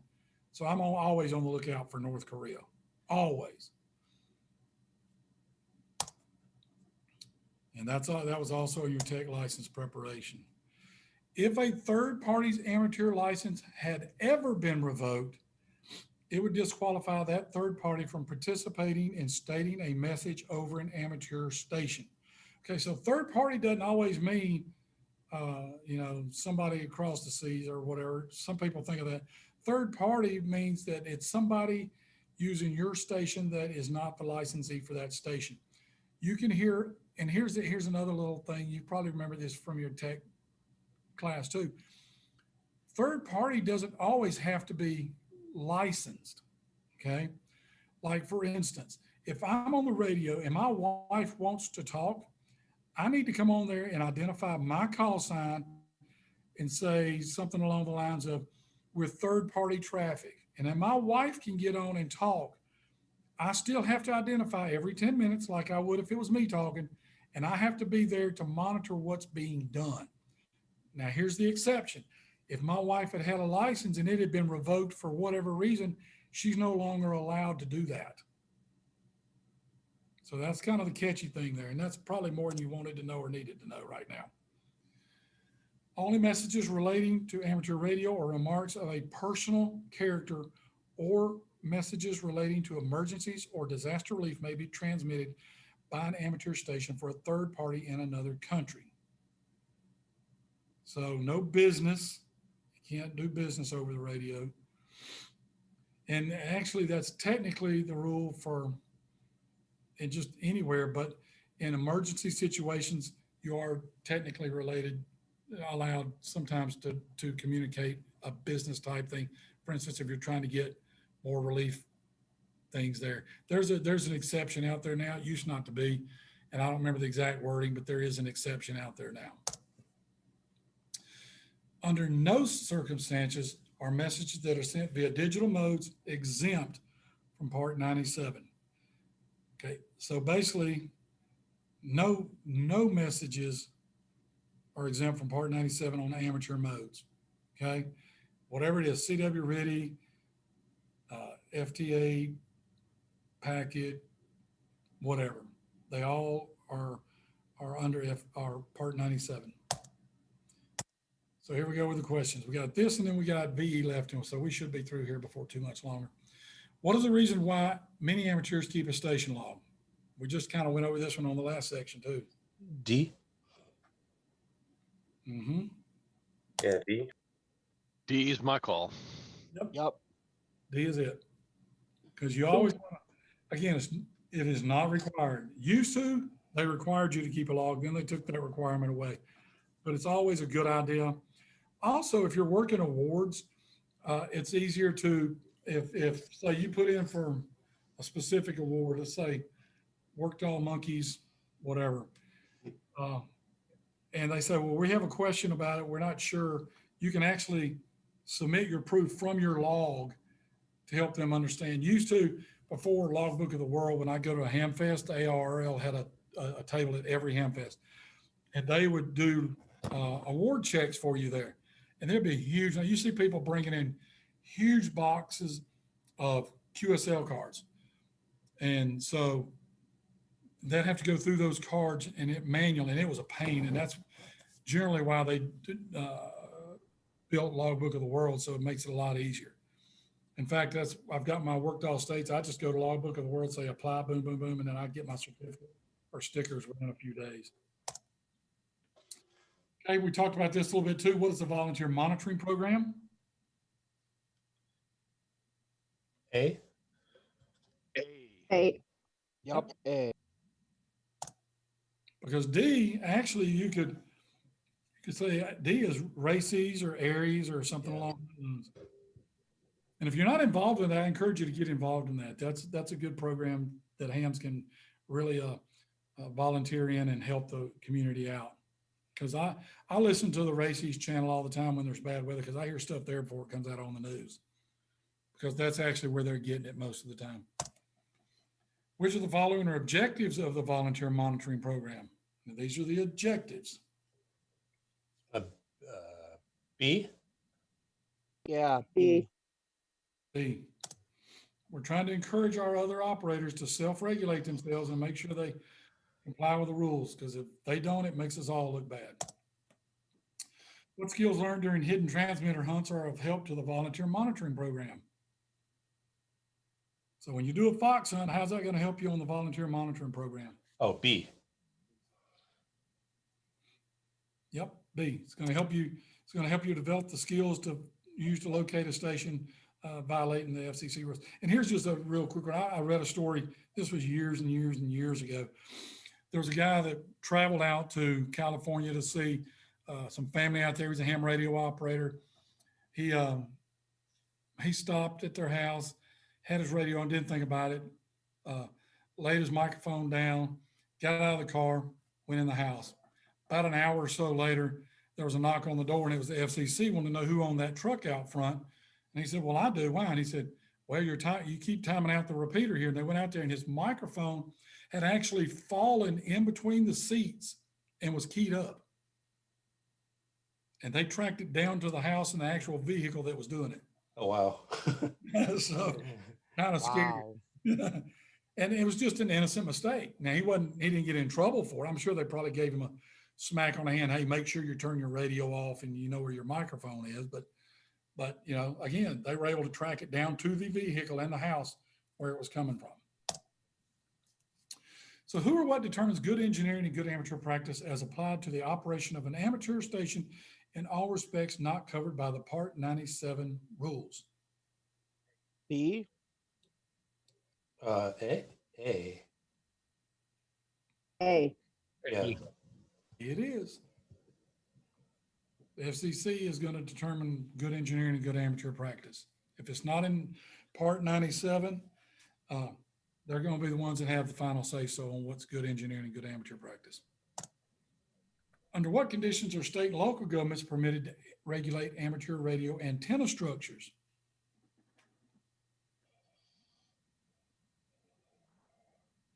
D. D. D. Yeah, D.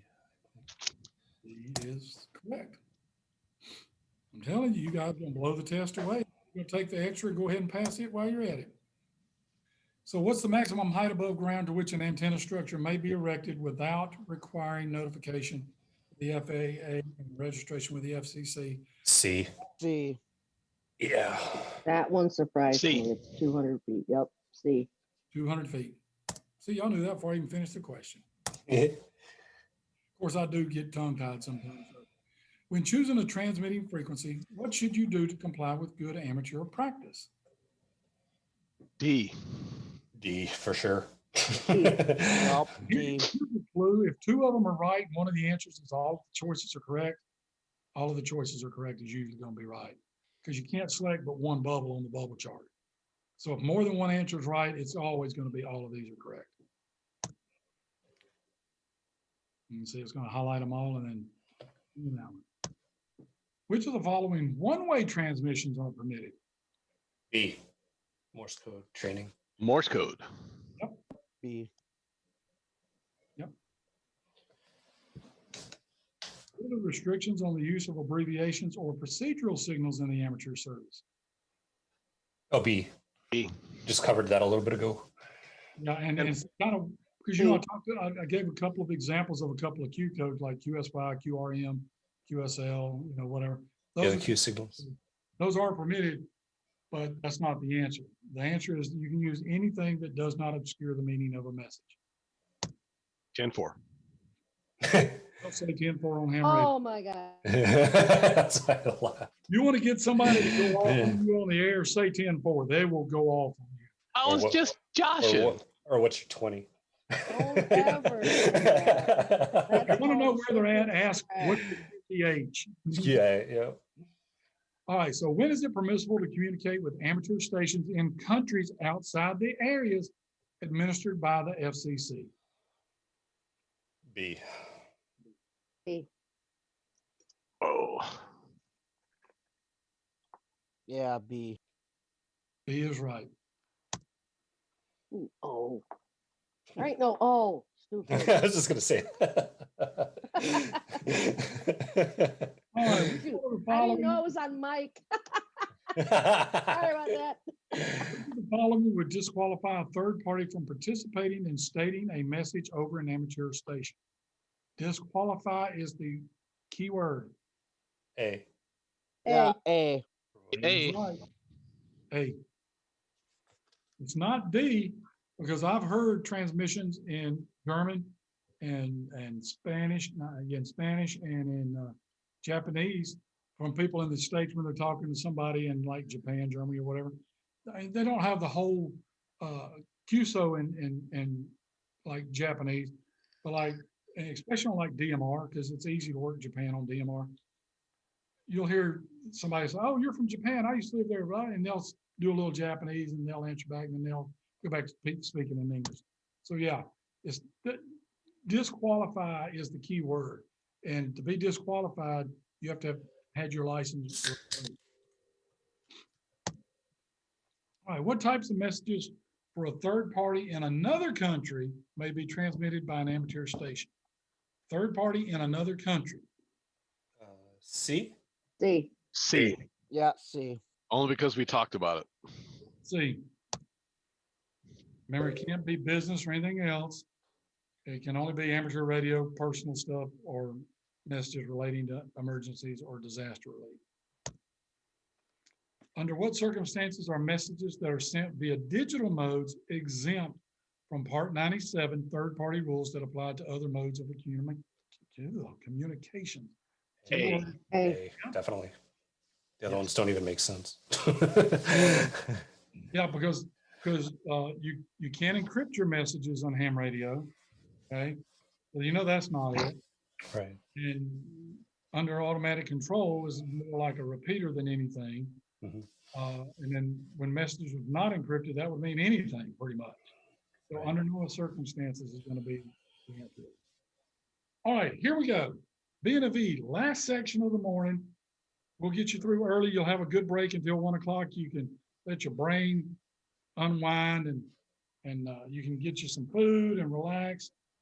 So this one doesn't take long. So I forgot to take this out here. I knew there was a section I forgot to do it. Okay, so this will bring me to my point earlier. So here, an accredited BE holding a general class operator license may only administer the technician exam. Now, our club, we don't usually, and I won't say won't ever, but we normally only want extra class operators being a VE. Why is that? Because the extra class can administer any exam, including the extra. The general is the first level that you can do VE at, and it can only do the technician. So there's not a lot, it kind of limits what you can do. So here we go. An FCC general class or higher license and VC accreditation is sufficient for you to be an administering VE for a technician class operator license examination.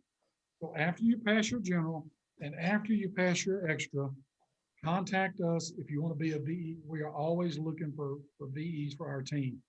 Because just like after this class, we're going to have a couple of classes, we're going to have a bunch of people that are going to want to take tests. And to take a test, and we're doing it online. Okay, if we were doing it in person, we'd only require 3. But since we're doing it online now, we break each person off into their own room, which means that every person that takes that test has to have at least 3 VEs monitoring their testing session, making sure they're not pulling out their phone, looking for answers. They're not looking at the ceiling or the walls where the answers are written, all that. So that's why we only do the extras, and that's why we're always looking. Had a gentleman contact me, I guess it was 2 weeks ago now. He just upgraded to extra, and out of the blue, emailed me, said, "Hey, are you still with North Richmond Hills Amateur Radio Club? I've come across you on the air doing FT8 and other things." And I said, "Yeah, I'm the president of the club. What can I do for you?" And he said, "I want to be a VE." I said, "Here's the guy you need to contact," and that is Lowell, the guy that started off our meeting. He's also not only our education coordinator, he is one of our VEs that he's the one that mainly handles the testing itself. He'll be the team leader We've got another guy that does it sometimes when Lowell can't, but mostly it's Lowell. And then we usually like to have 3 or 4 for every session, just in case somebody doesn't show up or whatever.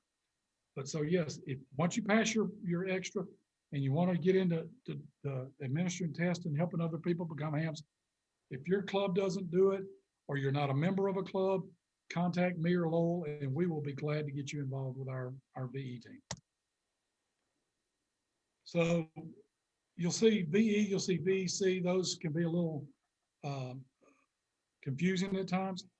Okay, so W5YI is a VEC. ARL is a they're technically a VEC, but they're the main program. But the VEC is the one that coordinates all the different VE teams. VE is the actual individual that sits in there and monitors and gives the test. So even though Lowell's our team leader, he's still just a VE, technically. Okay. He goes to HamCom every year and helps them with their testing over there because there's usually a lot of people there. But yeah, VC is like W5Y, who you send your information to, they verify it, put it in the system, and you get your call sign. Now, the cool part about now, I don't know when all of you got your tech licenses, but the cool part now doing the online testing is if we do it on a Tuesday night and Lowell gets it uploaded Tuesday night, you could have your license by probably at the earliest Wednesday or Thursday, 1 or 2 days. So you could go from being a tech, if you pass general and extra, you could go from a tech to an extra in like 2 days. If you take it online. So that's the good thing about it. And by the way, that is Gordon West's call sign there, WV6NOA. That is his call sign. So if you hear him on there, say hello. Thank you for good material. So a requirement for administering the technician class operator examination is that at least 3 VEC accredited general class or higher VEs must be present. Kind of what we just talked about. For a non-US citizen to be accredited volunteer examiner, he must hold a US amateur radio license of general class or above. So you don't even have to be a citizen, you just have to be a US licensed general class or above. So if you're here on a green card or you're on a whatever E3, I3, whatever it is to work, you're legal to work in this country and you have a US general class or higher, you're eligible to be a VE. You have to be 18 years or older. So if you're a 12-year-old, which some kids at 12, 13, 14 have got all the way up to the extra, they still can't be a VE until they turn 18. No age limit to becoming an operator. There is one to being a VE. For a non-US citizen to be an accredited volunteer examiner, and they just put that on the other slide while they, oh, this is a recap, I'm sorry. So there, recap. If you're not a US citizen, you have to have a US license. You have to hold a US general class or above license.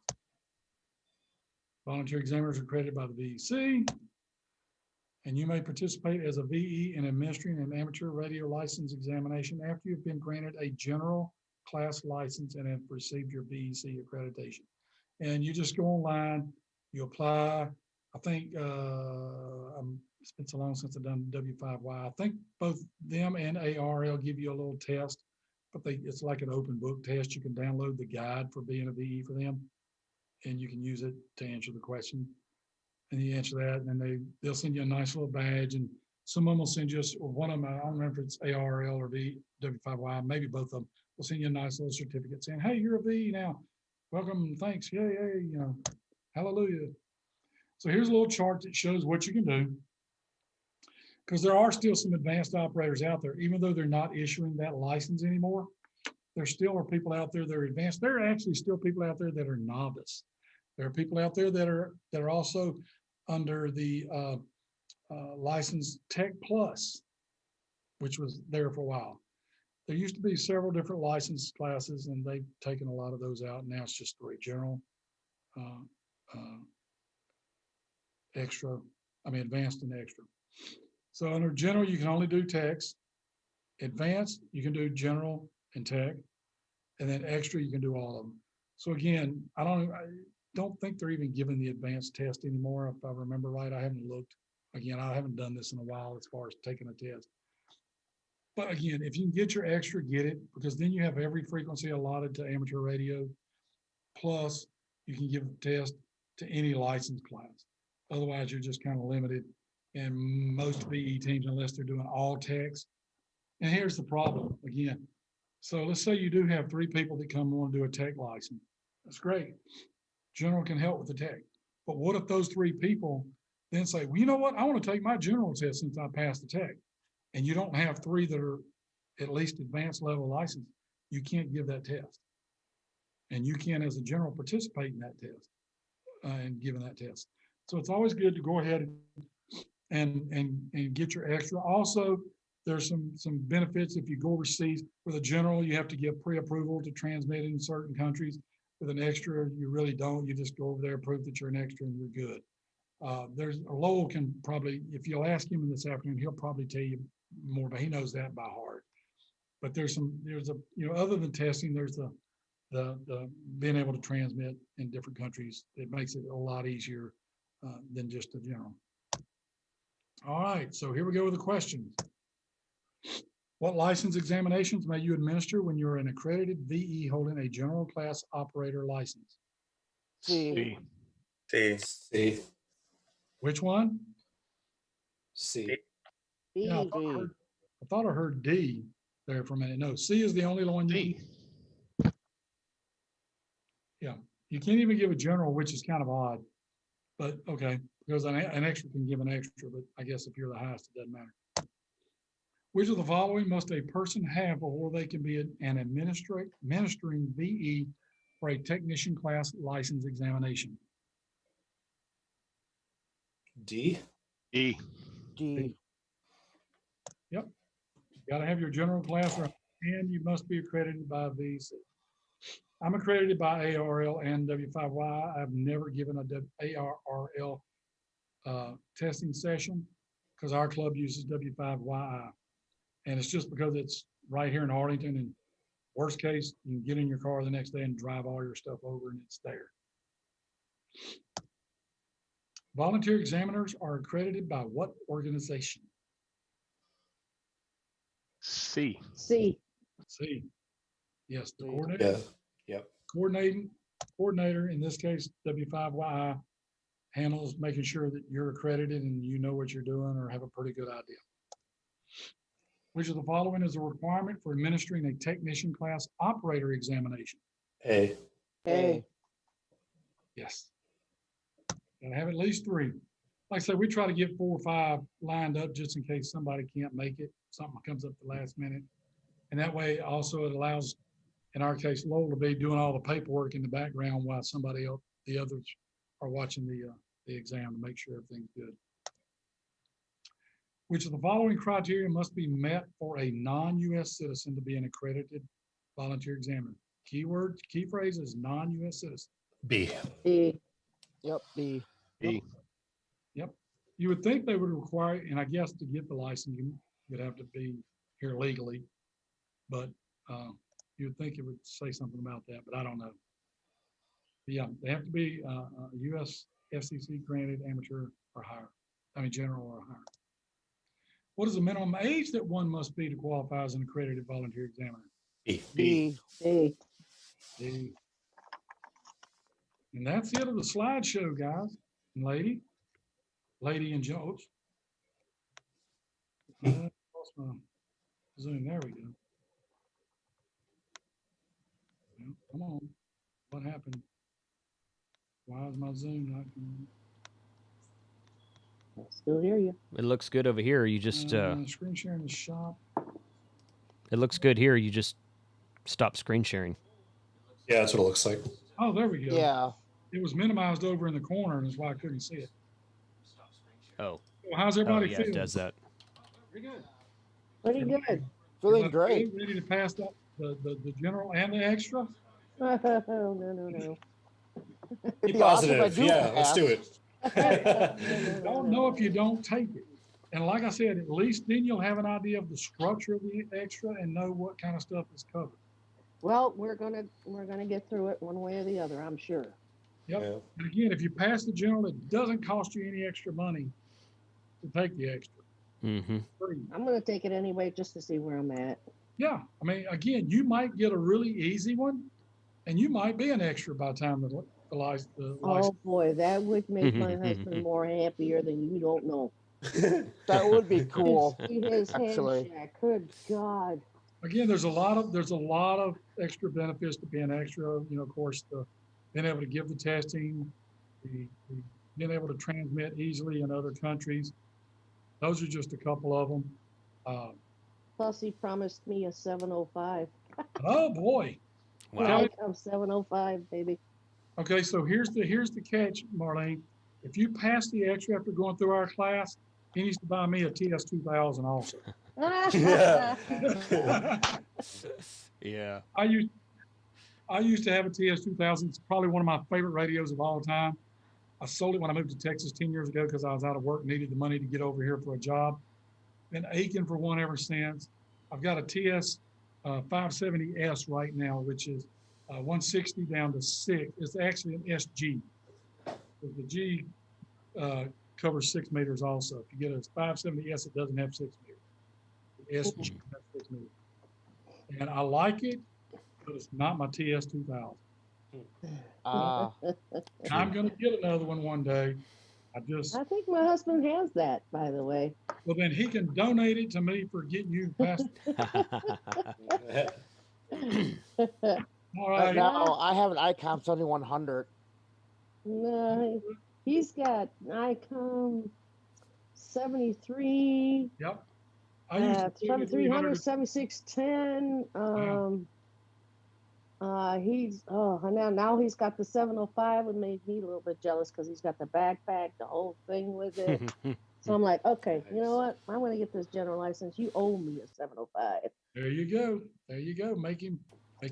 Yeah, for sure. I Yep. used a 7300 2 years ago when we could actually do field day in person.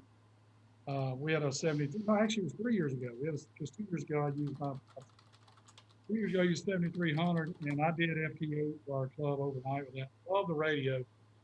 At the time when I was looking to get a radio, I didn't have the money to get one of those or the 2000. I found a really good deal on my 570 and got it. So I use it all the time. It does everything I need it to do right now. But I just love the yes. But oh yeah, I was going to show you guys. Let me get it back up. One nice thing, if it did get my extra, I can let the fire underneath my father's rear end to get him to go extra. Yeah. All right, let me get back into Zoom real quick. I want to share my screen. Share that one. Okay, so what you're looking at is my Raspberry Pi computer in the back that's actually running my TS570. Actually, my husband has that. Yep. And so this is 58 right here. You can see in the corner here. The other application running in the background is a program called Grid Tracker. Love that program. It runs on Windows and Linux. When I was Windows only before I got my Pi and built it up for this, I used JT Alert. Nothing wrong with that program. Like it. Like Grid Tracker better. Here's one reason why. I can click over here. Well, there it is. See all these boxes up here? I can limit what it tells me, what stations it shows me on the air. For instance, if I'm looking for only new and unconfirmed traffic, okay, and I'm hunting, in this case, call signs, but I come down here and I say, I'm working all states. I'm looking for a specific state. I can go back here and go new. Did he break it this time? I think he did. I think he broke it. Oh boy. He broke it again. Which Pi OS is this? This is the it's the latest one. It was working. This is the new version of Grid Tracker he just put out to fix a bug. Maybe I'm not looking right. Hold on. So what this does is it tells you what ham is on what frequency. Yeah, well, it tells you what band they're on, what mode they're on. Let me go back and just do the, I've got to get this fixed because I'm supposed to do a presentation Oops. for our club. Oopsie. I can't, here, let me put my glasses on. Maybe I clicked it. Oh, no, okay. No, worked all states was, it was acting right. Singles what I'm looking for. Okay, whoops. There you go. Okay. Okay, It's so showing it these now. are- Yeah. So it's like, let's just say I'm on 20 meters now. Have a good day, bud. Uh. And I know for a fact that I lack Alaska, which is kind of hard to get, which is weird. I can click on here and I can go up here and I can say Alaska. Now it's not going to show any decode messages except those from Alaska. And if they're new or unconfirmed stations. So that was really cool. You can do DXCC, you can do CQ, you can do ITs, zone. You can do prefixes. There's a ward out for prefix. You can come in That here. is nice. That's the thing I like about this one better than JT Alert. JT Alert's very nice. It's not a bad program at all. One thing about this guy too is he is constantly updating this thing and putting out patches and upgrades and new features and all that. And you'll see over here also, the PSK 24 hours, going to show my last 24 hours. QRZ, Lot W, Club Log. You can set this up and I'll show you this here. This is one of the really cool features. I love it. I go to the login tab. I can make it log to a local file, which I do, just so I have a backup. Okay. It's going to do grid tracker log file. It's going to do a 24-hour history of PSK. It's going to show me what's been on there for the last 24 hours. And you can get an API key from QRZ. I can make it log to QRZ for me automatically. Club log, hrdlog.net. If I have club log installed on my local computer, we're going to do it there. The EQSL, lot W, and then any of these down here, these 5 external programs. And you can see I have mine set to M3 FJP loggers. It's set to log, you give it the IP and the port. And that's a standard port. You just need the IP of the machine. In this case, is this box here. And I know you just lost it. Hold on. I'm gonna fix it. Let's see. Where's screen sharing? Did I lose something? We still see your screen. There we go. I'm here. Okay, can you see my logbook now? Yep. Yeah. Okay, Yes. so it automatically logs it to this. I don't even have to do that. That's pretty nice. So, you know, and used to before I discovered that feature and I discovered Grid Tracker and really started using it. So I'd have to either have this on another computer or I'd have to be running it on Windows, which means I got to have either a PC or a laptop back there. And I've got a small desk area. I don't really have that much room for that kind of stuff. So that's why I went with the Raspberry Pi. Plus I love Linux. So now it logs to all of them without me even having to do anything. So we'll go back to the Pi now. But that's just one of the features. There's all kinds of things. It does audio alerts. You can set up audio alerts. Oops, let me go over here. I got to get my I glasses. don't know if my husband has this one, but this It's a almost free looks like program. geochrom. Yeah, it's a free program, and it's tagloomis.com, I think is the name. tagloomis.com, I believe is the website. But if you just do a search for Grid Tracker, you'll find it. And once you install it, it'll tell you when there's a new update. You don't even have to go look. It'll say, hey, version so-and-so is out there. You want to go get it. So you can set up all kinds of alerts. You can change the map to look like however you want it. You do audio. There's all kinds of stuff. Look up. You have a QRZ account, which I do. I use QRZ to do all the lookups on the users, which tells me their call sign, their state, their county, their name, all kinds of stuff. So it's a really, really nice program. Probably, I don't know that I'll ever go to anything else unless somebody comes up with something really nice. Because what you see here, I'm looking at not only call sign, it tells me which band I'm on, what mode, what their grid square is, because a lot of people will also do grid square hunting. There's rewards out there for that. It'll tell you what they're doing. If they CQ, unless they're in a conversation with somebody, then it will put their call sign there if you want to. It tells you what DXC they're part of.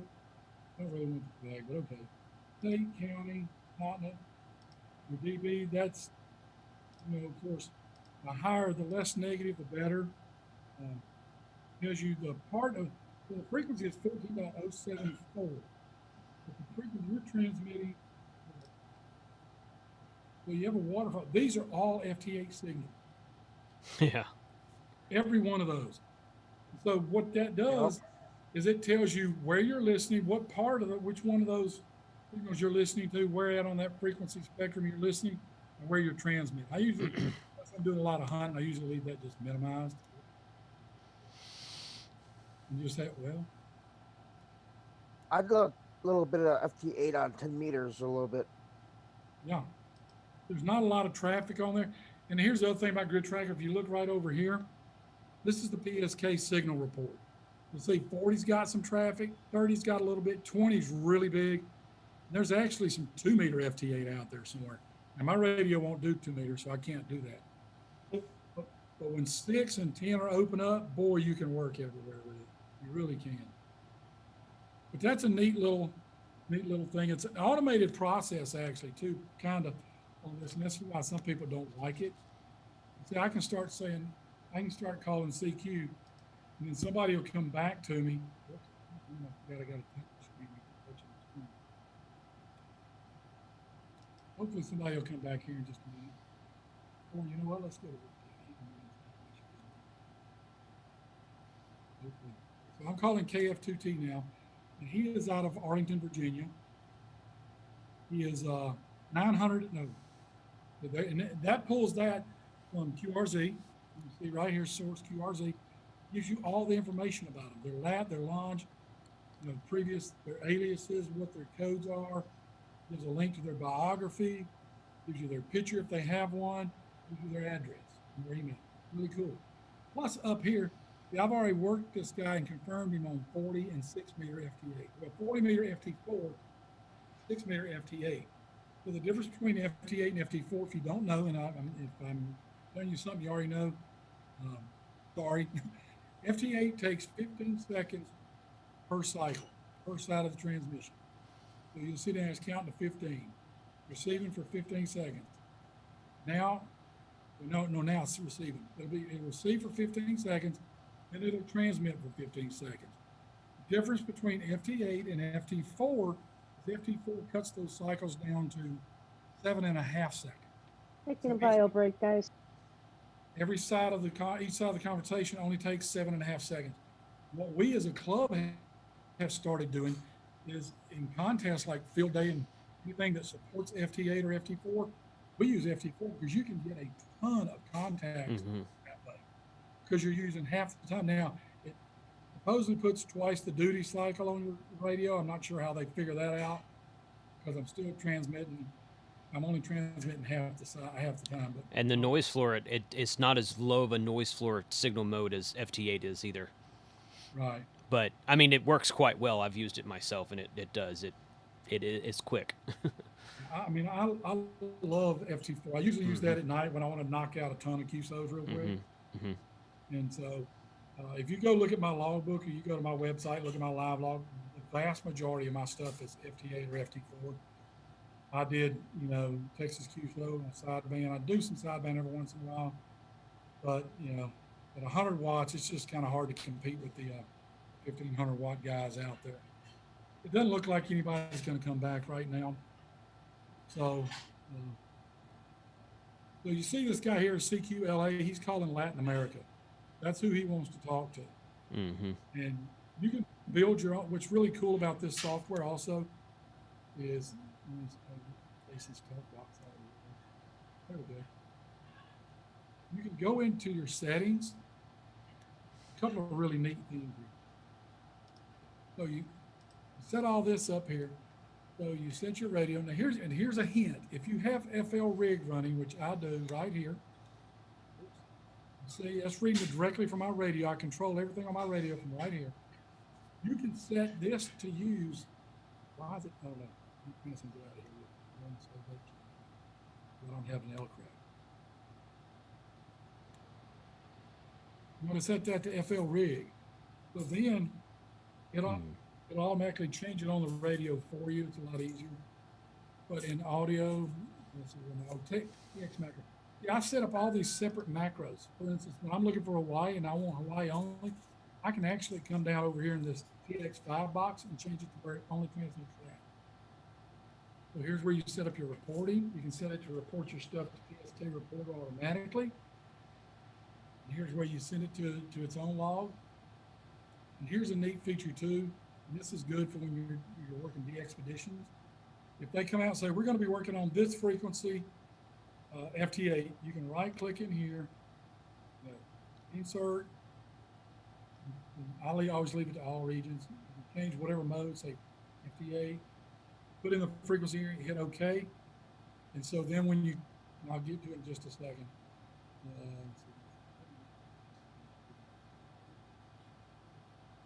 You can actually change the colors too if you want to. I just usually leave them default. You can download the latest ARL user activity file from them right here. And then here, it's got certain contests already set up. Okay, for Foxhound mode, which is what a lot of the expeditions will do, which means they'll listen on one and transmit on another. You have ARL field day, which it generates the right messages so that it all works. You have several of them there. The one I wish he would get in here next would be the QSO parties, which they all have basically the same exchange information. We just added the worldwide Digi contest right before the last contest. So let's say, all right, I'll look over here. Well, let's say, okay, 20 is not really doing a lot for me right now. I know there's a lot of action. I click here, go to 7074, which is 40 meters. Check it out. It changed the radio automatically. Mm-hmm. And then also, this is a program called Conky I have running over here. It's Linux only. But you write scripts and it reads my radio frequency from FL rig and puts it here so I don't have to worry if it changed or if I forget what frequency for some unknown reason I can't see, whatever. I can see it there. It also gives me memory issues. And then I've got it reading my log file. It tells me the last 10 most recent QSOs. So, because sometimes what will happen is somebody will actually re-click on your thing again right after they just worked you. And I don't necessarily want to work them twice in a row. Well, look, oh, okay, no, I hadn't worked them. And then I will actually go ahead and work them. If I have worked them, I'll just cancel out of it and go to something else. But it's really neat. The Linux setup is really, really neat. There's a guy on YouTube, his name is Jason too, KM4ACK. Yeah. He walks you through building this with a Raspberry Pi and setting it up and getting it working. Really good channel. Mm-hmm. Really good channel. I follow him, and I'm actually a Patreon supporter of his, so I get all the videos a couple of days early. He's got some really good stuff out there. Really good channel. I would encourage you to follow that, especially if you're interested in the Raspberry Pi and stuff. So that's kind of it. I just kind of wanted to give you, I didn't know how many or if any of you had seen FT8, FT4. I just want to kind of give you an idea. And again, I'm running this from the front part of my house and my radio's in the back. And I'm using VNC, real VNC to do that. I installed VNC on the Pi. I've got it on my Surface here. I just make a connection and I can run it to the front part of the house. I don't have to be away from my family if we're doing something, and I can still make contact. And it's not so far away if something really weird goes on. I can't run back there and turn the power off real quick. So any questions? Are you going to break for lunch and then come back at 1? Is that what the plan is? That is the plan. If we don't have any questions, we're going to knock off here. Oh, there you go. See?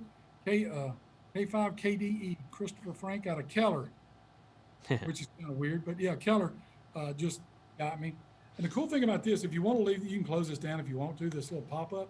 You can also leave it up. You can look at it. And when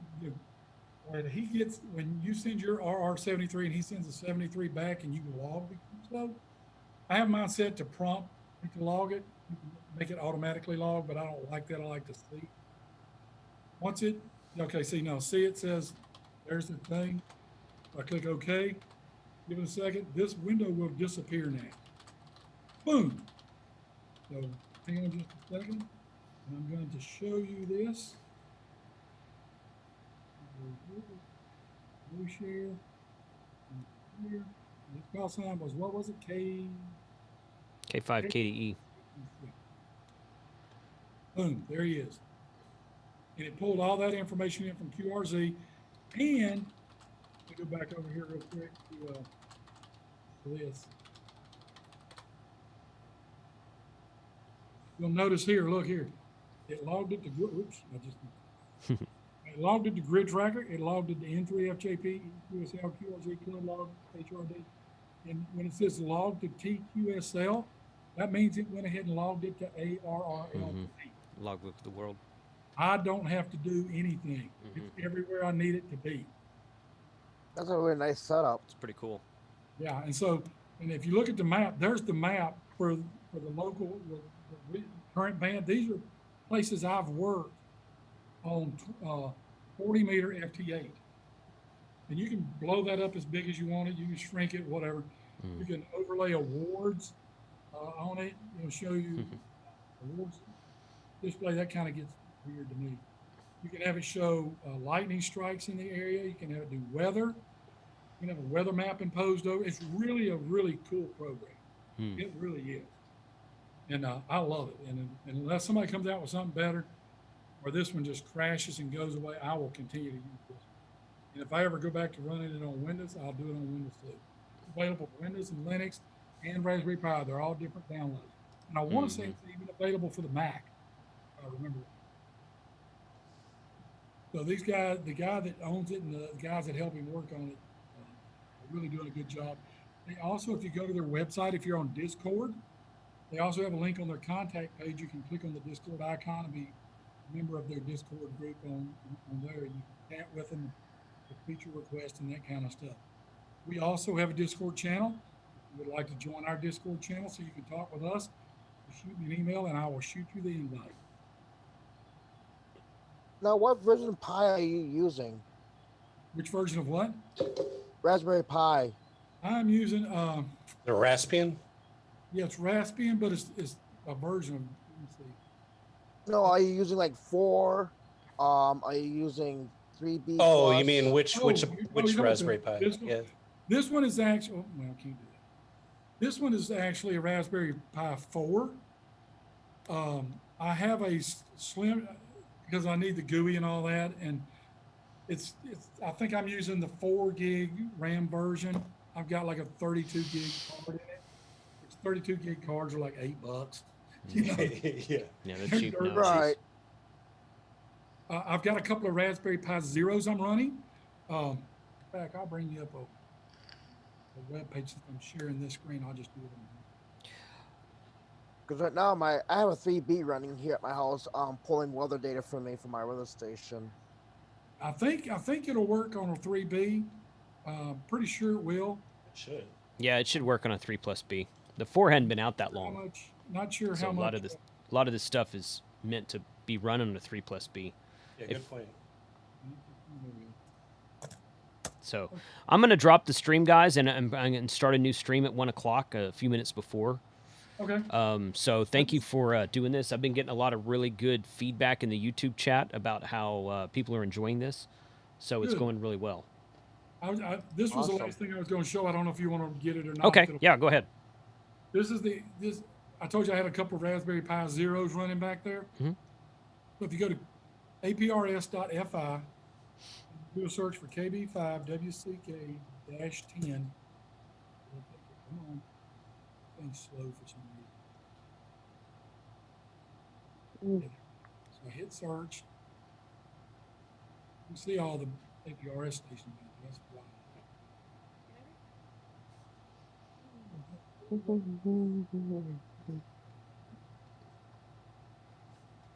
Did I screw it up? I think I did. Hold on. It's slow when you're going. Yeah, Chromium actually use a lot of data on you too. Yeah. Yeah, yeah, it's kind of You a know what, rework let's just- dog. All right, let's don't do it this way. Let's do it the other way. Let me share something else. I'll change my share.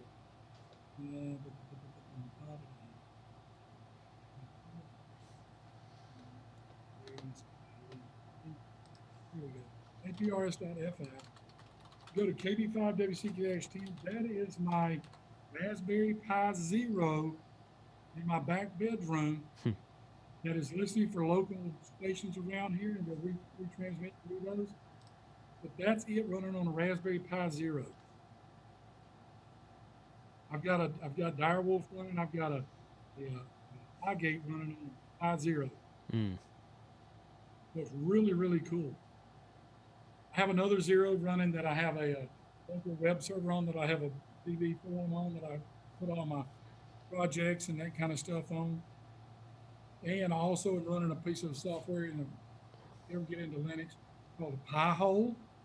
Oh yeah, I run that at home too. That is amazing. I ran that on I don't know if I can get to it or not on this. Let's see. I'm trying to show you. Anyway, I've got all my machines except for my TVs. I can't get them to go through it. Yeah. But it is my DNS server for my house. And let me see if I can get to it anyway. And it is amazing how much adware comes through your network. Mm. And this blocks it. It also blocks an app, and I'm trying to remember the name. It's app-something. And that is a tracking app that is in Apple stuff, in Google. And what it does is it monitors all the places you go and whether you like them or not. And this isn't ham radio, but just as an FYI. Mm-hmm. It's amazing it's amazing how much garbage goes across your network. So it's cool. Raspberry Pi, ham radio work together great. So I think I'm going to knock it off now unless somebody has a question real quick. And Lowell, we'll see y'all back at 1 o'clock. Lunch and relax and let your head stop swelling from all the knowledge. For sure. Right. Thanks, Jeff. Thanks, Jeff. Thank Thanks, you. guys. Thank you. I'll be back. And again, if you have any questions, feel free to email me. My call sign at arrl.net. Good deal. Thanks a right. lot. Thanks, Thank Jason, you. for streaming this for us. You bet. Enjoyed it. All righty. We'll be back at Have a 1 good day, o'clock. everybody. Sounds good. Okay, there it is. So they are going to take a, let's see, I'm going to make sure that's muted. Yeah, there we go. They're going to take an hour break for lunch. I wasn't real sure how that was going to lay out. So I think what I'll do is just go ahead and stop the stream. And as soon as I stop this, I will create a brand new link on my channel that you'll be able to go see. And we're going to start up. And I'll start up like 5 minutes early like I did today before they start up again. So I'm going to go eat lunch now as well. If I had thought about it, I would have done a lunchtime live stream in the middle of this today, but I don't have any food ready. I got to go in and make some food. So that's okay. I want to get up and walk around anyway. So definitely come back, watch the channel. I will put I'm going to end the stream. I'm going to create a brand new pre-planned live stream with a different URL, and I'll start it about about 11:55, about 5 minutes before the top of the hour, 5 minutes before noon Central Time. And we'll start again, and we'll do the afternoon session on one long recording there, too. So 73 guys, thank you for joining us, and hope you make the afternoon session.